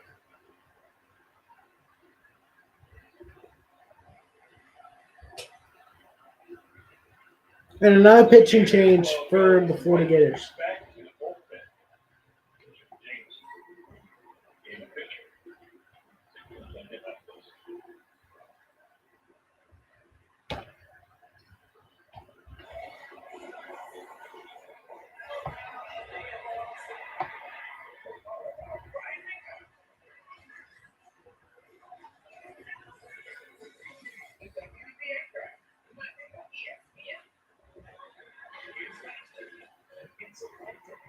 It's a new era. Baseball at its best. Braves. Two star teams on Sunday Night Baseball. So here, as we discussed, If you're an undercover agent, you need to be undercover. If you're the same like undercover car insurance, you need right now. Dude, we need that. You gotta disagree. This is not going to be Exactly. so work, right? I'm going to go again. All these chicken and brains of the biscuit, bacon, and drink. It's not like the good old days. It's not like the good old days. It's not like the good old days. Stop burying everything. Instead, drink a vegetable. And for yourself. Since when did you get take home we do? Exactly. Don't have to force somebody smart to the people. Individuality often complicates things. No names. Monday and after this is the SEC on ESPN. Well, the Beast. Fishers. Haven't gotten paid for things. Fisher Jamison, the sophomore, now pitching for the Gators, replacing Chris Arroyo.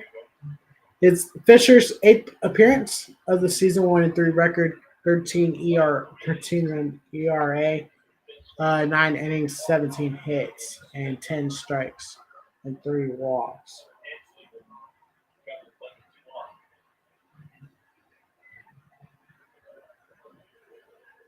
That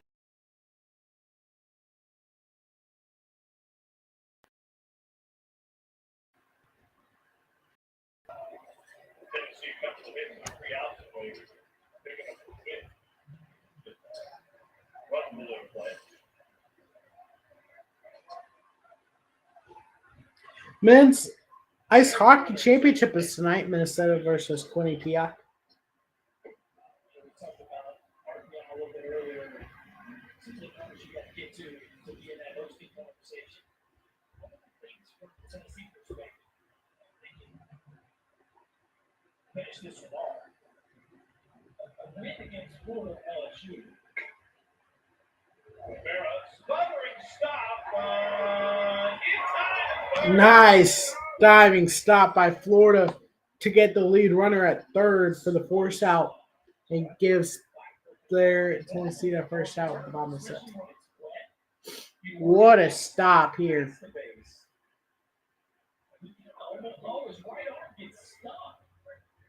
The right arm kind of gets tangled up on his way to the base. That should not have been a close play third base. Instead, it goes as another fantastic play by Josh Rivera. Richard Scott shows one.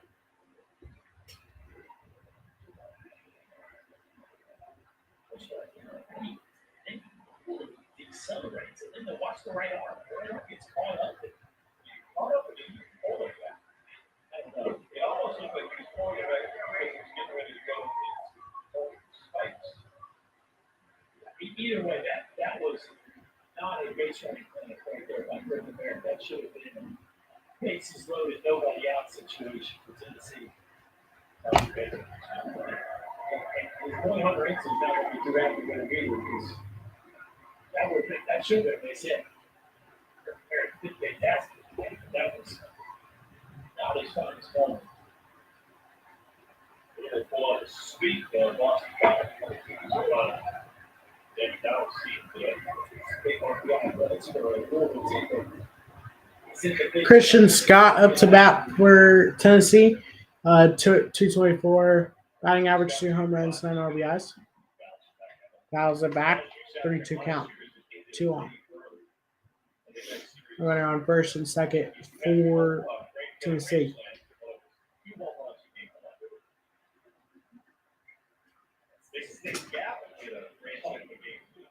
It's disappointing when you get to see a game preview. That was going to be a classic.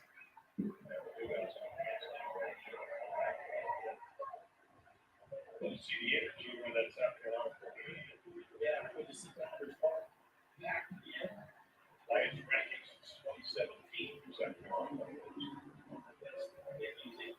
Baseball has been literally the last few years. And a walk there makes it bases loaded, 1 out. If that runner didn't get out at third base, Those aren't complete whips. They're going to be RPI points because you know LSU and Florida are going to be there at the end, right? So you never want to lose a series, but Because I know the big added value being on the road with LSU. It's got to start. Launch the 2-1 home run corner. Cal Stark had a 2-run blast today. 256 batting average, 3 home runs, 6 RBIs on the season. stay up there. But I mean, I think that's really the one. They've got all their best opponents from an RPI standpoint in front of them. So yes. He just went walking it towards the corner. Foul ball.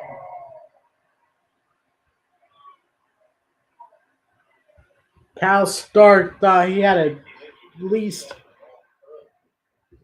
the double-digit runs that they need to get the win.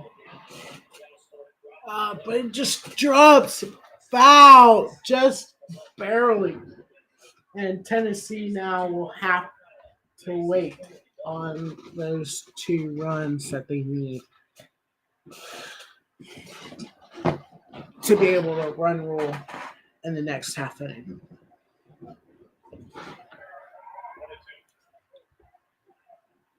What time is it? I think the game's at 6. I'm pretty sure. I'm pretty sure the game is at 6. The softball game. Let me check that. And the ball there to count. No. There we go. I'm fairly certain. Some of these games haven't even started yet.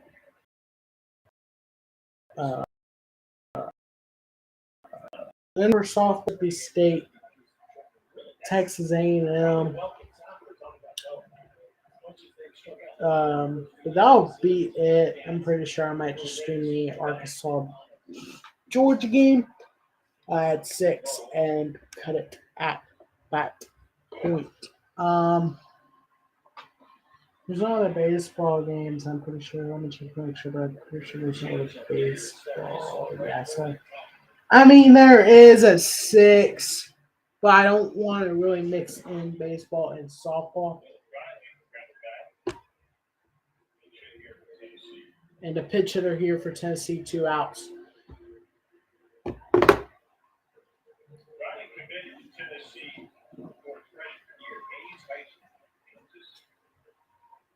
Dylan Drayling on the season, 311 batting average, 3 home runs, 8 RBIs, 1 for 8 on the series, and a walk.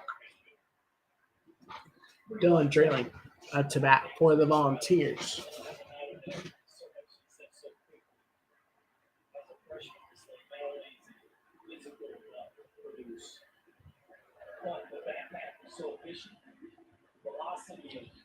Tiger Woods barely makes the cut.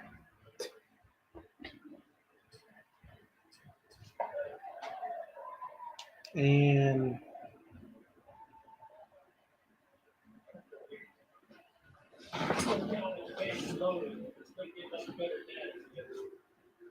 Dylan Drayling for Tennessee is up to bat and a 3-0 count. And this could score a run. This is a good news for Tennessee though. He really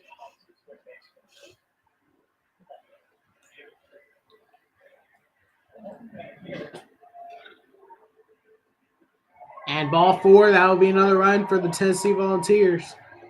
They're 9th, making it 9-zip.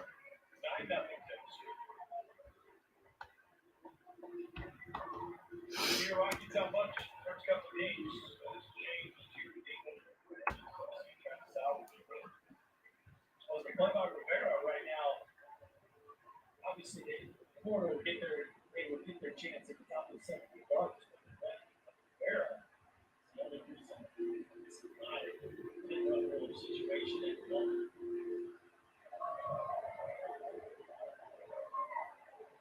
Top of the order, Jared. Never start 135 pitches, 78 balls.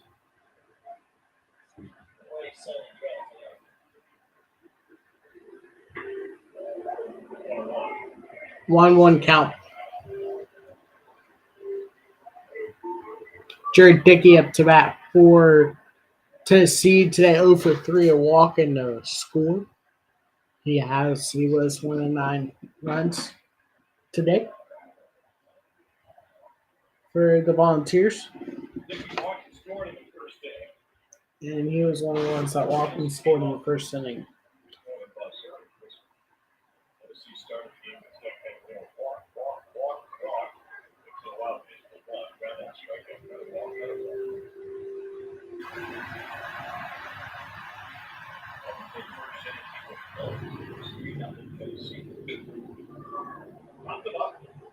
And a pop up. And that will do it. We'll head to the 7th. Tennessee will have to await their run rule.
All right, so 1992 flashback. Last time Florida swept Tennessee in Knoxville. Dream Team played in the Olympics, took gold.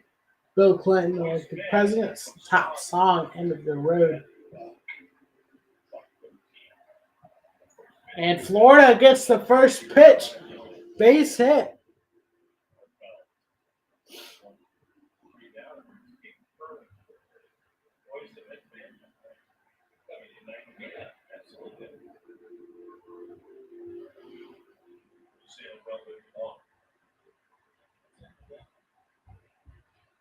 I saw Belfield to go to Florida live concert with Six Flags. It was nothing more than 1990. That's it. That's you nailed it all. And a strike there.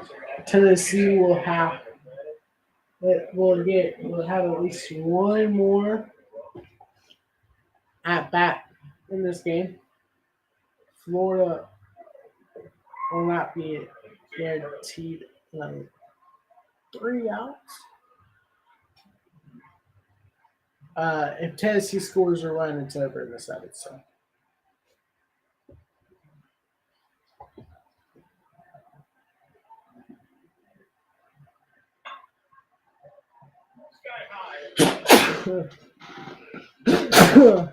Sorry, that's me.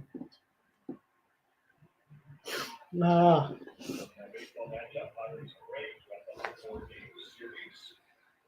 Rafi Eduardo, David Cohen, and Gus Bradley from the call on ESPN also did at 6 Eastern. The baseball tonight Sunday night. Oh my gosh. Give the time to score around your neck. We have an extra spot. Go over the shoulder, tie around the neck, and run the base. Look deep left. They'll need to chase. It's all. And a 2-run bomb for Florida will hold the run rule. Luke Heyman, it's his 5th of the season, avoids the shutout the Gators do. A no-doubter 2-run bomb.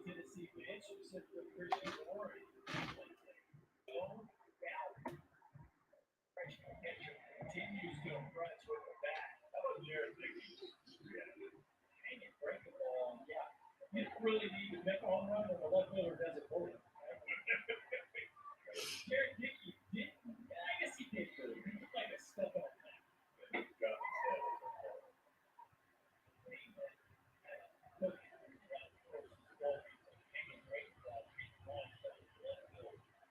Already down.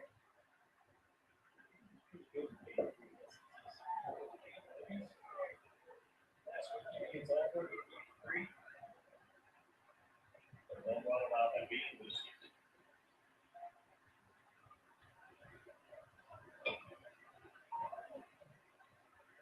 You call that lavender being love? So it's a 9-2 game here for Tennessee in the lead in the 7th. No, I haven't had it. If you have an extra, The home run really got us. So Tennessee will now need 3 runs in the 7th to end the game. shoulder, tie around the neck. I'm more of a cinch it around the waist kind of guy. Third. And it's Cashmere. And the second out of the inning. Yeah. I have expected that. Well, I think today's kind of a smart kind of day. So I don't know if you worry more like a kite, you know.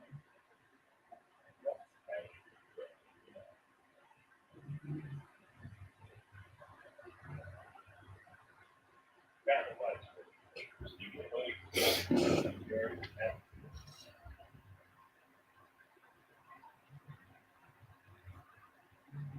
And smile about it. That Rebus did last night, hit a monster like that.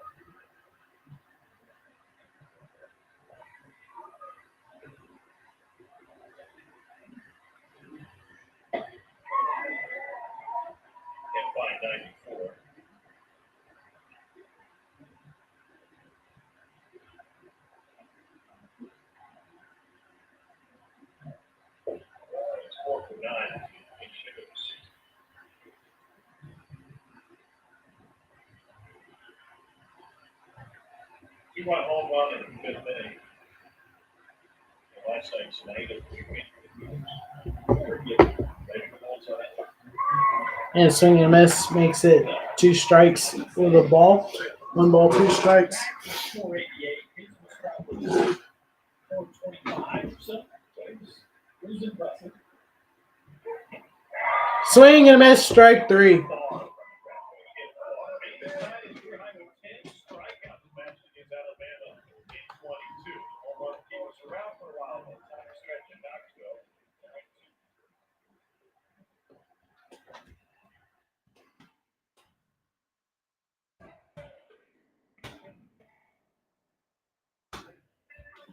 So 3 home runs already in this game.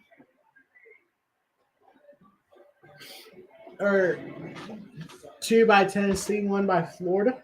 All 3 have been 2 no doubt bombs. So You can't buy great conversations or excuses to unplug. You can't buy possibilities. And you can't buy moments that matter. But you can invest in them. At T. Rowe Price, we believe your investment should work for you. all right, I'll be right back. And that's what us the Chief Oh my word! T. Rowe Price invest with confidence. Whoa! Ace is the place for pain because only Ace offers the extra mail promise. We'll help you get everything you need to pay blood trip or free. Ace is the only national partner retailer that carries Metro More pain in all 4,000 stores. The best on the paint, a huge selection of colors, premium paint, wood grade service, and the extra mail promise. Ace is the place for pain. Around the block, region south, super so good it's guaranteed. Ace is the place for the hardware comes. Our peer pressure, I suppose, got to our friend. Just moments ago, here on the text line in, been on TV. Yeah, okay.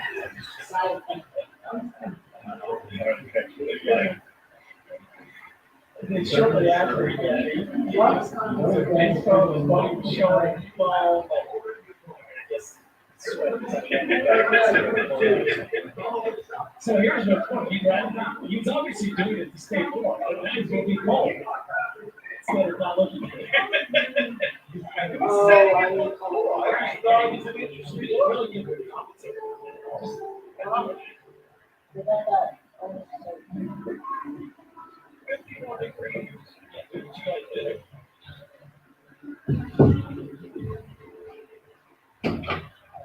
Christian Morris, we think I'll fix the ball.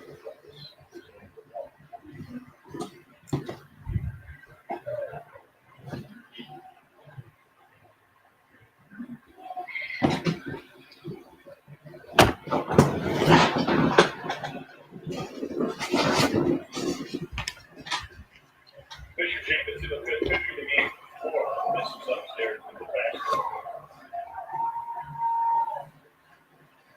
Another Florida block. You see high blocks.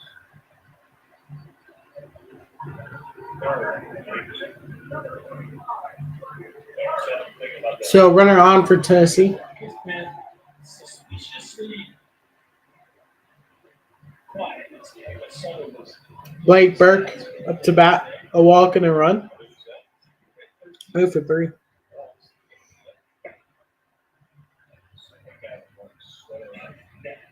he just said third.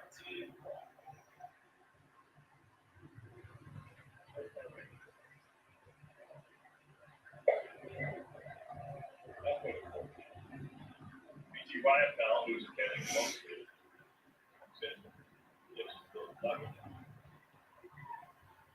First base.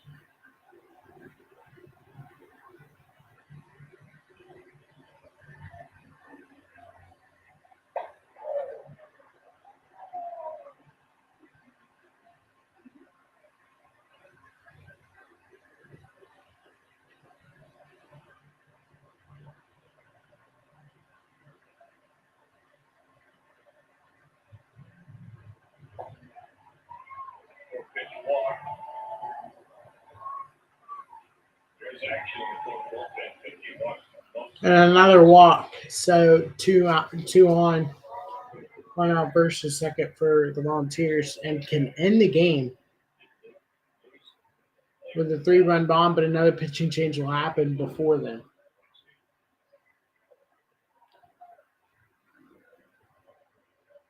We'll take a quick break. And assume a 7-run lead to the Falcons.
Receiving is tomorrow, but in action at either 1 o'clock or 3 o'clock Eastern. Our game clocks in a playing spot for Celtics like easy. Then LeBron and the Lakers are trying to get out of the playing game. They're up against the already eliminated Jazz.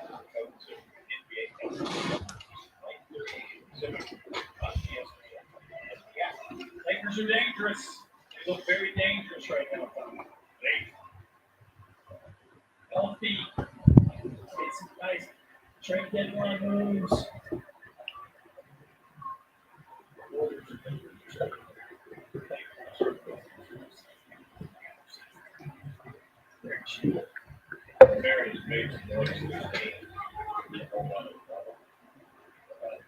And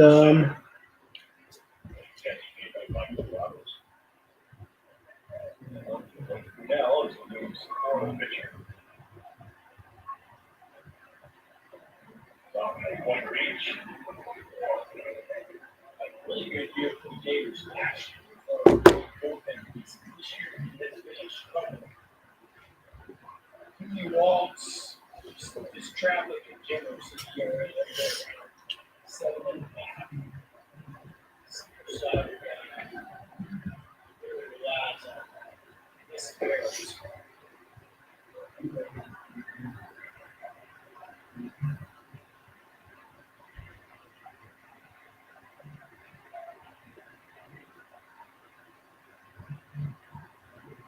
They go for 3.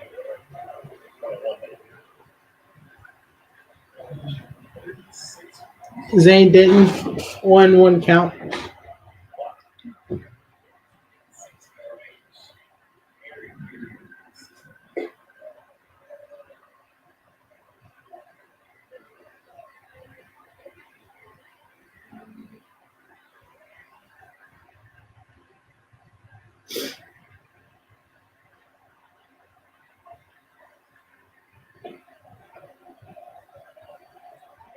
Situation here, he goes on.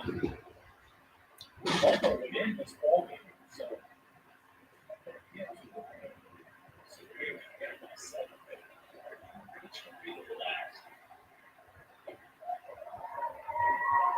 relaxed. And another walk this inning. Again, if they get 3 runs, they need 3 runs to end the game. So here in the bottom of the seventh. If they don't get 3 runs, we'll have at least one more inning.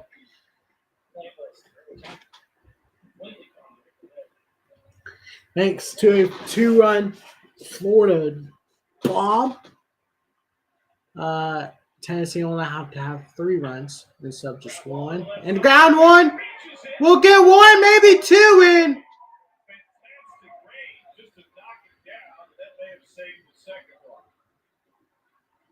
Absolutely save the second one. Save a run. So they'll just get 1 in, making it 10-2, and get closer to that 12 or to that 10 run mark.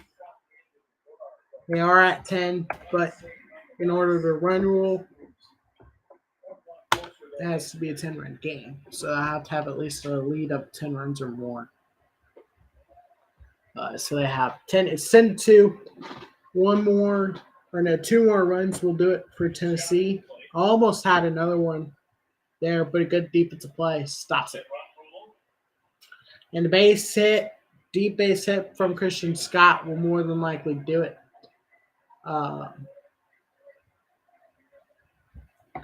But we should see something here. Tennessee's got a midweek game with Eastern Kentucky and then a game series at Arkansas. Saturday, Sunday. Tennessee will play against Eastern Kentucky.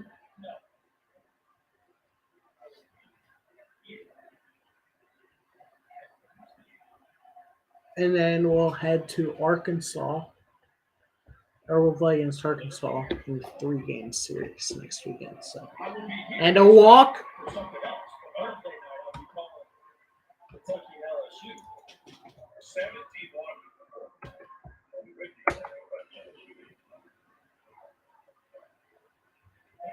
17-1. Making it 11-2, 1 more run in this game, and that will do it for this game. Here.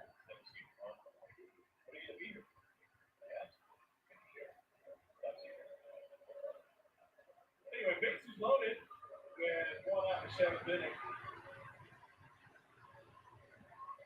And Kyle Clifford coming to play the pitch hit. I think that look on Sully's face says it all because the game's pretty much ending the way it started, which is it's so weird though for good Florida staff. Yes, not Not as good as they've been in the past with the strike pitches. But of course, the ball, and it is time. Fantastic play. And nice play, nice heads up play too, to get the force out at home. Tennessee team on the road. It felt like, I would say if you showed up today, felt like you absolutely had a chance to sweep this. Nice job there by Hankins.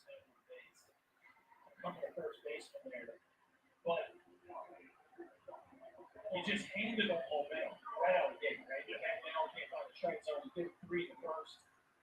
Throughout the course of the game, they've just been way too many free passes. They were playing a Southeastern Conference game. Good strike to Jake Henry.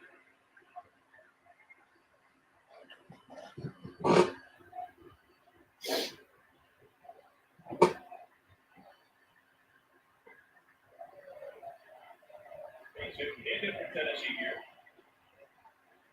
Tennessee needs a base hit to end it, Leading by 9. or a walk would do it as well.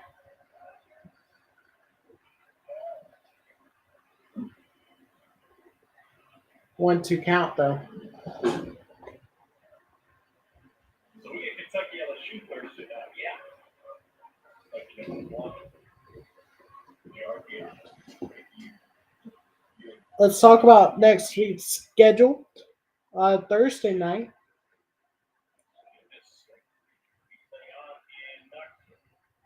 Kentucky LSU in Miami, North Carolina at 7 on Thursday, and that will do it for the 7th inning.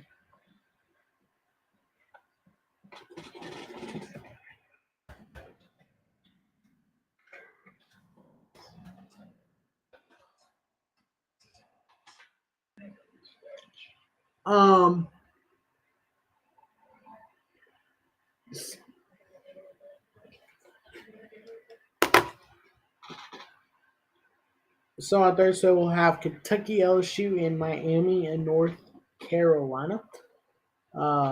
Both at 7 Eastern. I will be streaming both those games unless there's a softball game on Thursday. No, there's not. Okay, so 7 o'clock I will be streaming the Kentucky, LSU, and Miami, North Carolina game. Softball. Let's go over softball schedule. Mississippi State and Texas A&M on Monday. Tuesday. That's the only game I can do. Tuesday we got Oklahoma and LSU at ESPN2 or at 7 p.m. at ESPN or on ESPN2. I'm probably gonna do that one. And then at 6, though, we got Tennessee and Virginia Tech. I did not realize that was on as well at 6. So I will be streaming that game on ESPNU and then Oklahoma and LSU on ESPN2. That will do it for Tuesday. Let's see if there's any early games on Tuesday. There does not look like there's any games on Tuesday.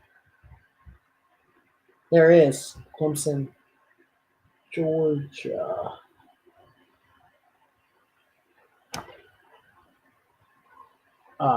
So nothing on Tuesday. Wednesday, I can't do anything.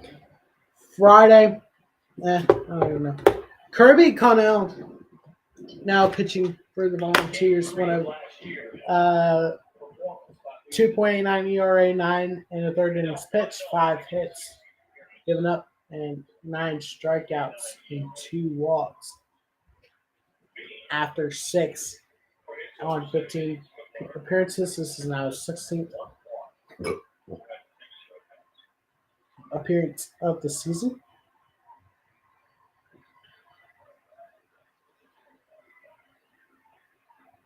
Charlie Taylor is now behind the plate. And a strike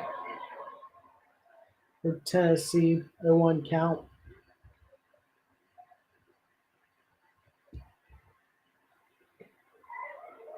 A 2 count.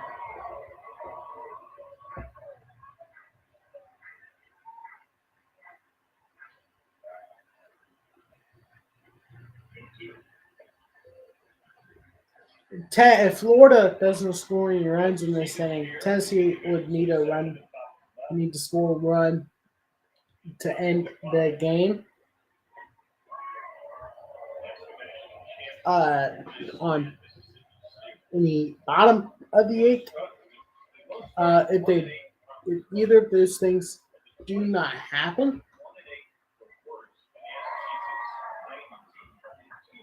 then Florida will get the first out.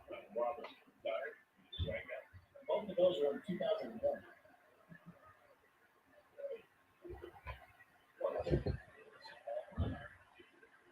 Swept us.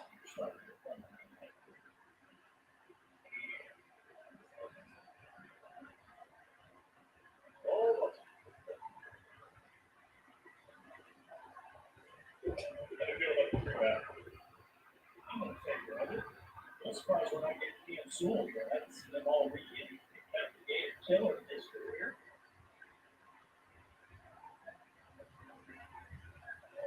Those miles from Tennessee can now job done and skip back to the home dugout and Volunteers back up the swing.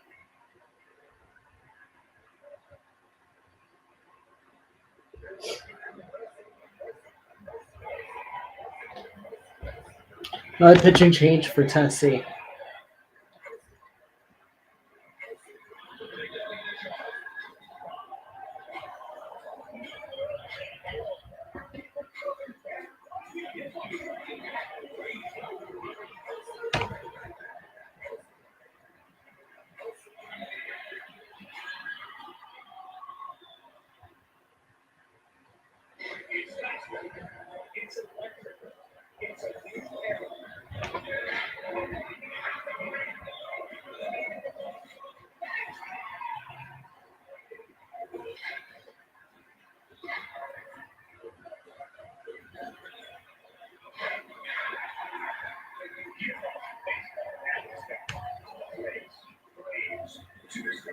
teams on Sunday Night Baseball.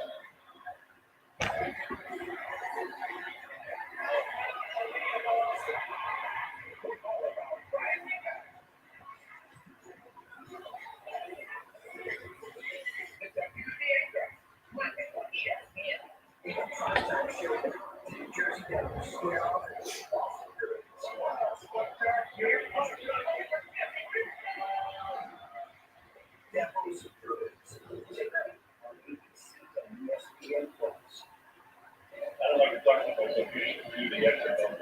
Week 8, the XFL continues tomorrow afternoon with another doubleheader. We start with the Lone Star State battle between the Brahmas and the Ruffins at 3 Eastern, 2 Central on ABC, followed by the Defenders and the Sea Dragons on ESPN. Both games are also available.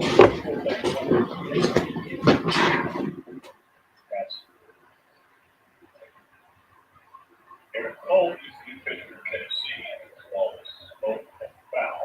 And a hard foul ball there for Florida gives Aaron Combs the first strike. And it's an 0-1 count now for Tennessee and Florida in the top of the 8th inning.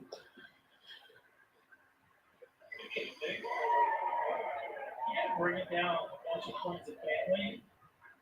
See some other teammates. Grateful was called off guard by that call. Are you calling me? Excited to meet the other deputies. All right.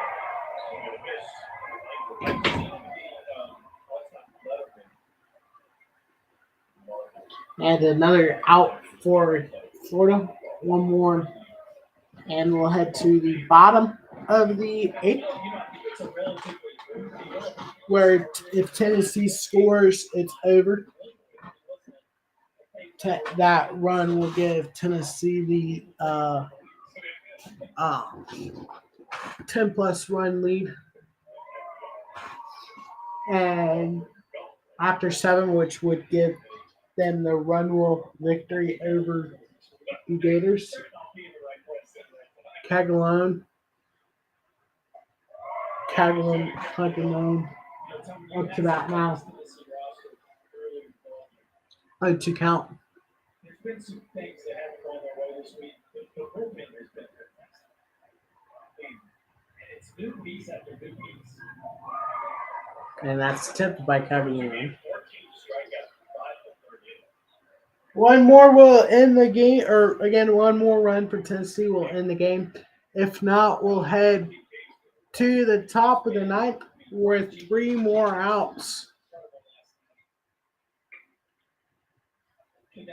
Will end the game for Tennessee, unless Florida makes a miraculous comeback. Down 9 right now on the top of the 8th. Alderson, there is a lot of bullpen pieces to this team.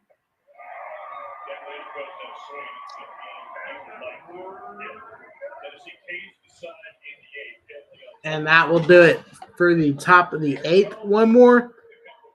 Again, Tennessee just needs a run to end the game.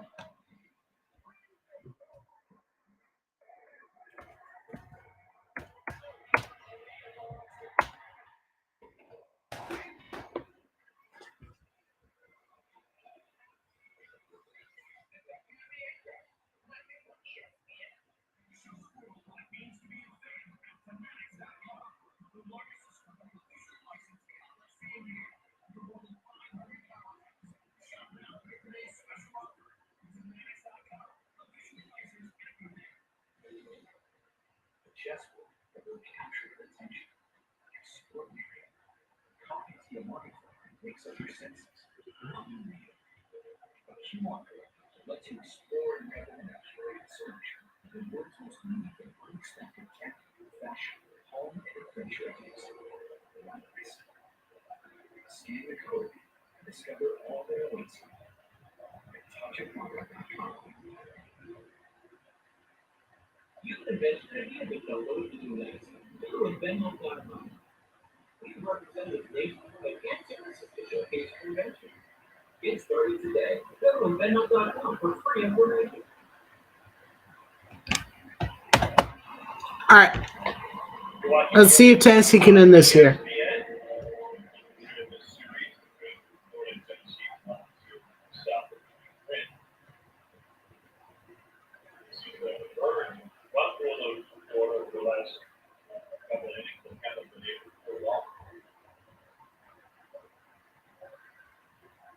So good at bottom of the eighth, but I can tell you about a couple of position changes, they're pretty good at just getting the shortstop.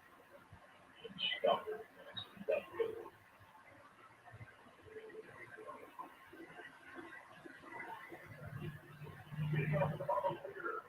Jared Dixon lead off the eighth inning, so we'll be together Thursday. Kentucky at LSU. The LSU team is absolutely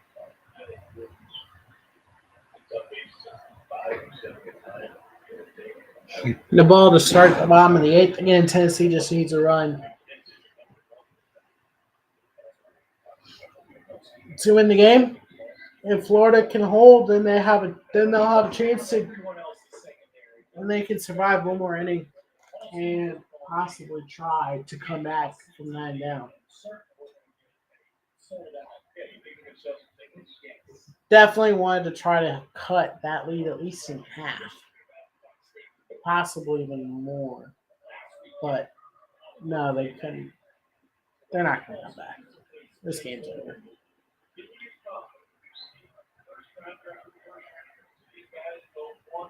Kentucky LSU on Thursday and North Carolina Miami at 7 on Thursday. Both games at 7. I'll be streaming both games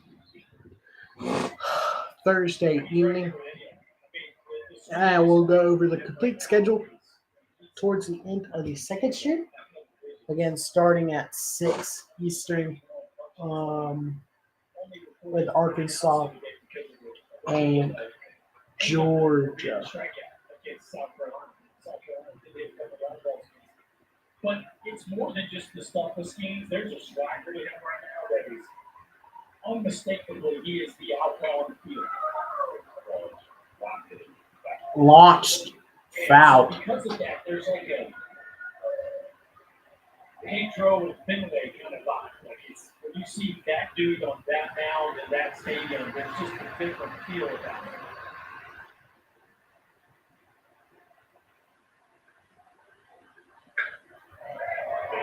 And a base hit for Tennessee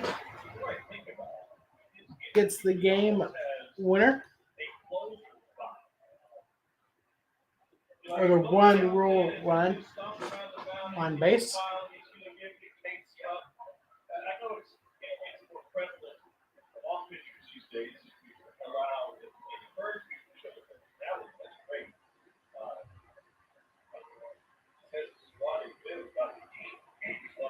And it's up to 102 in the first. Like, I think it's not only like the closer, I think what you're saying, but also he doesn't hold back.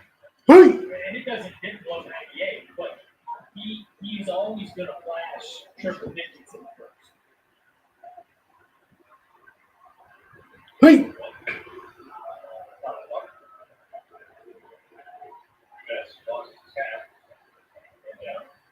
What's going to be fascinating about that matchup? I think LSU will probably win the spot. The number one team was the and it's two drastically different styles of play. Kentucky's getting it done with stolen bases. LSU was last in the league in stolen bases. Kentucky's getting it done with a pitching staff that has talent, but nobody that's lighting up the radar gun. They lead the league in sacrifice bunts. LSU's overall, they're all that. You know, it's just it'll be very much a contrast of styles. Again, LSU, Wake Forest, Florida, Vandy, Arkansas, South Carolina, Virginia, Stanford, Boston College, Kentucky, your top 10 in order. Few ACC teams, Pac-12 teams sprinkled in there. About 3 ACC teams, a Pac-12 team, and the rest SEC teams.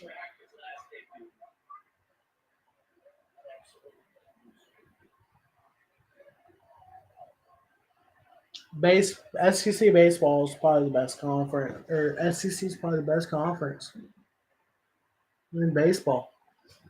I mean, several national championships. When was the last not SEC champion?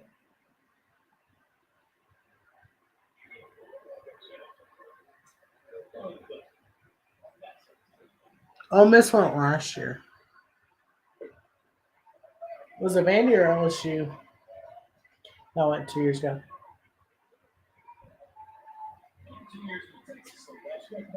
Or wasn't it like Mississippi State or something?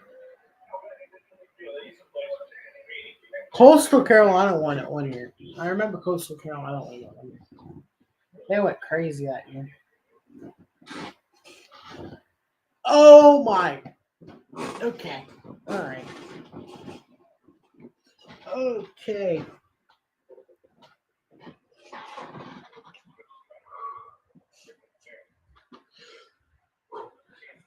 Griffin Merritt. Very productive ball game.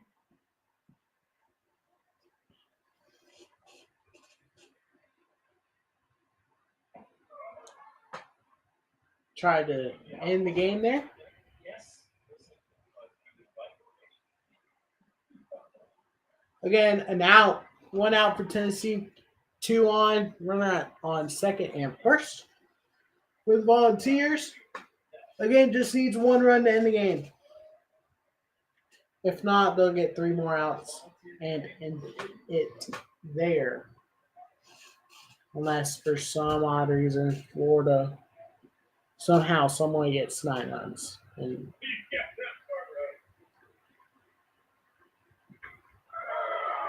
High and deep to left, and it's time to go home.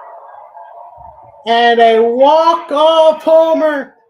No doubt, 3-run bomb. Tennessee wins it 14-2. Griffin Merritt. Griffin Merritt, the second home run of the game. He has played his way back into the starting lineup. 3 extra It's the 3-run bomb. And all 3 runs are going to count. They'll win it here 14-2 over the number 3 team in the country, the Florida Gators. Number 1, Drew Beam looked like the Drew Beam of old and gave them a fantastic start. And number 2, Griffin Merritt, who was penciled in as the cleanup hitter to start this season. Had 7 home runs prior to conference play. Busts out of a big-time slump in a big-time way. And so, much like last weekend, Tennessee loses the series, but salvages game 3 and the potential to build some real momentum off a big offensive day. 14-2 is the final. Starters were the decision makers of this game. But that'll do it for now. I'll be live in about an hour, a little over an hour, for Georgia and Arkansas at 6 Eastern. Softball coming your way in about an hour. I'll see y'all then.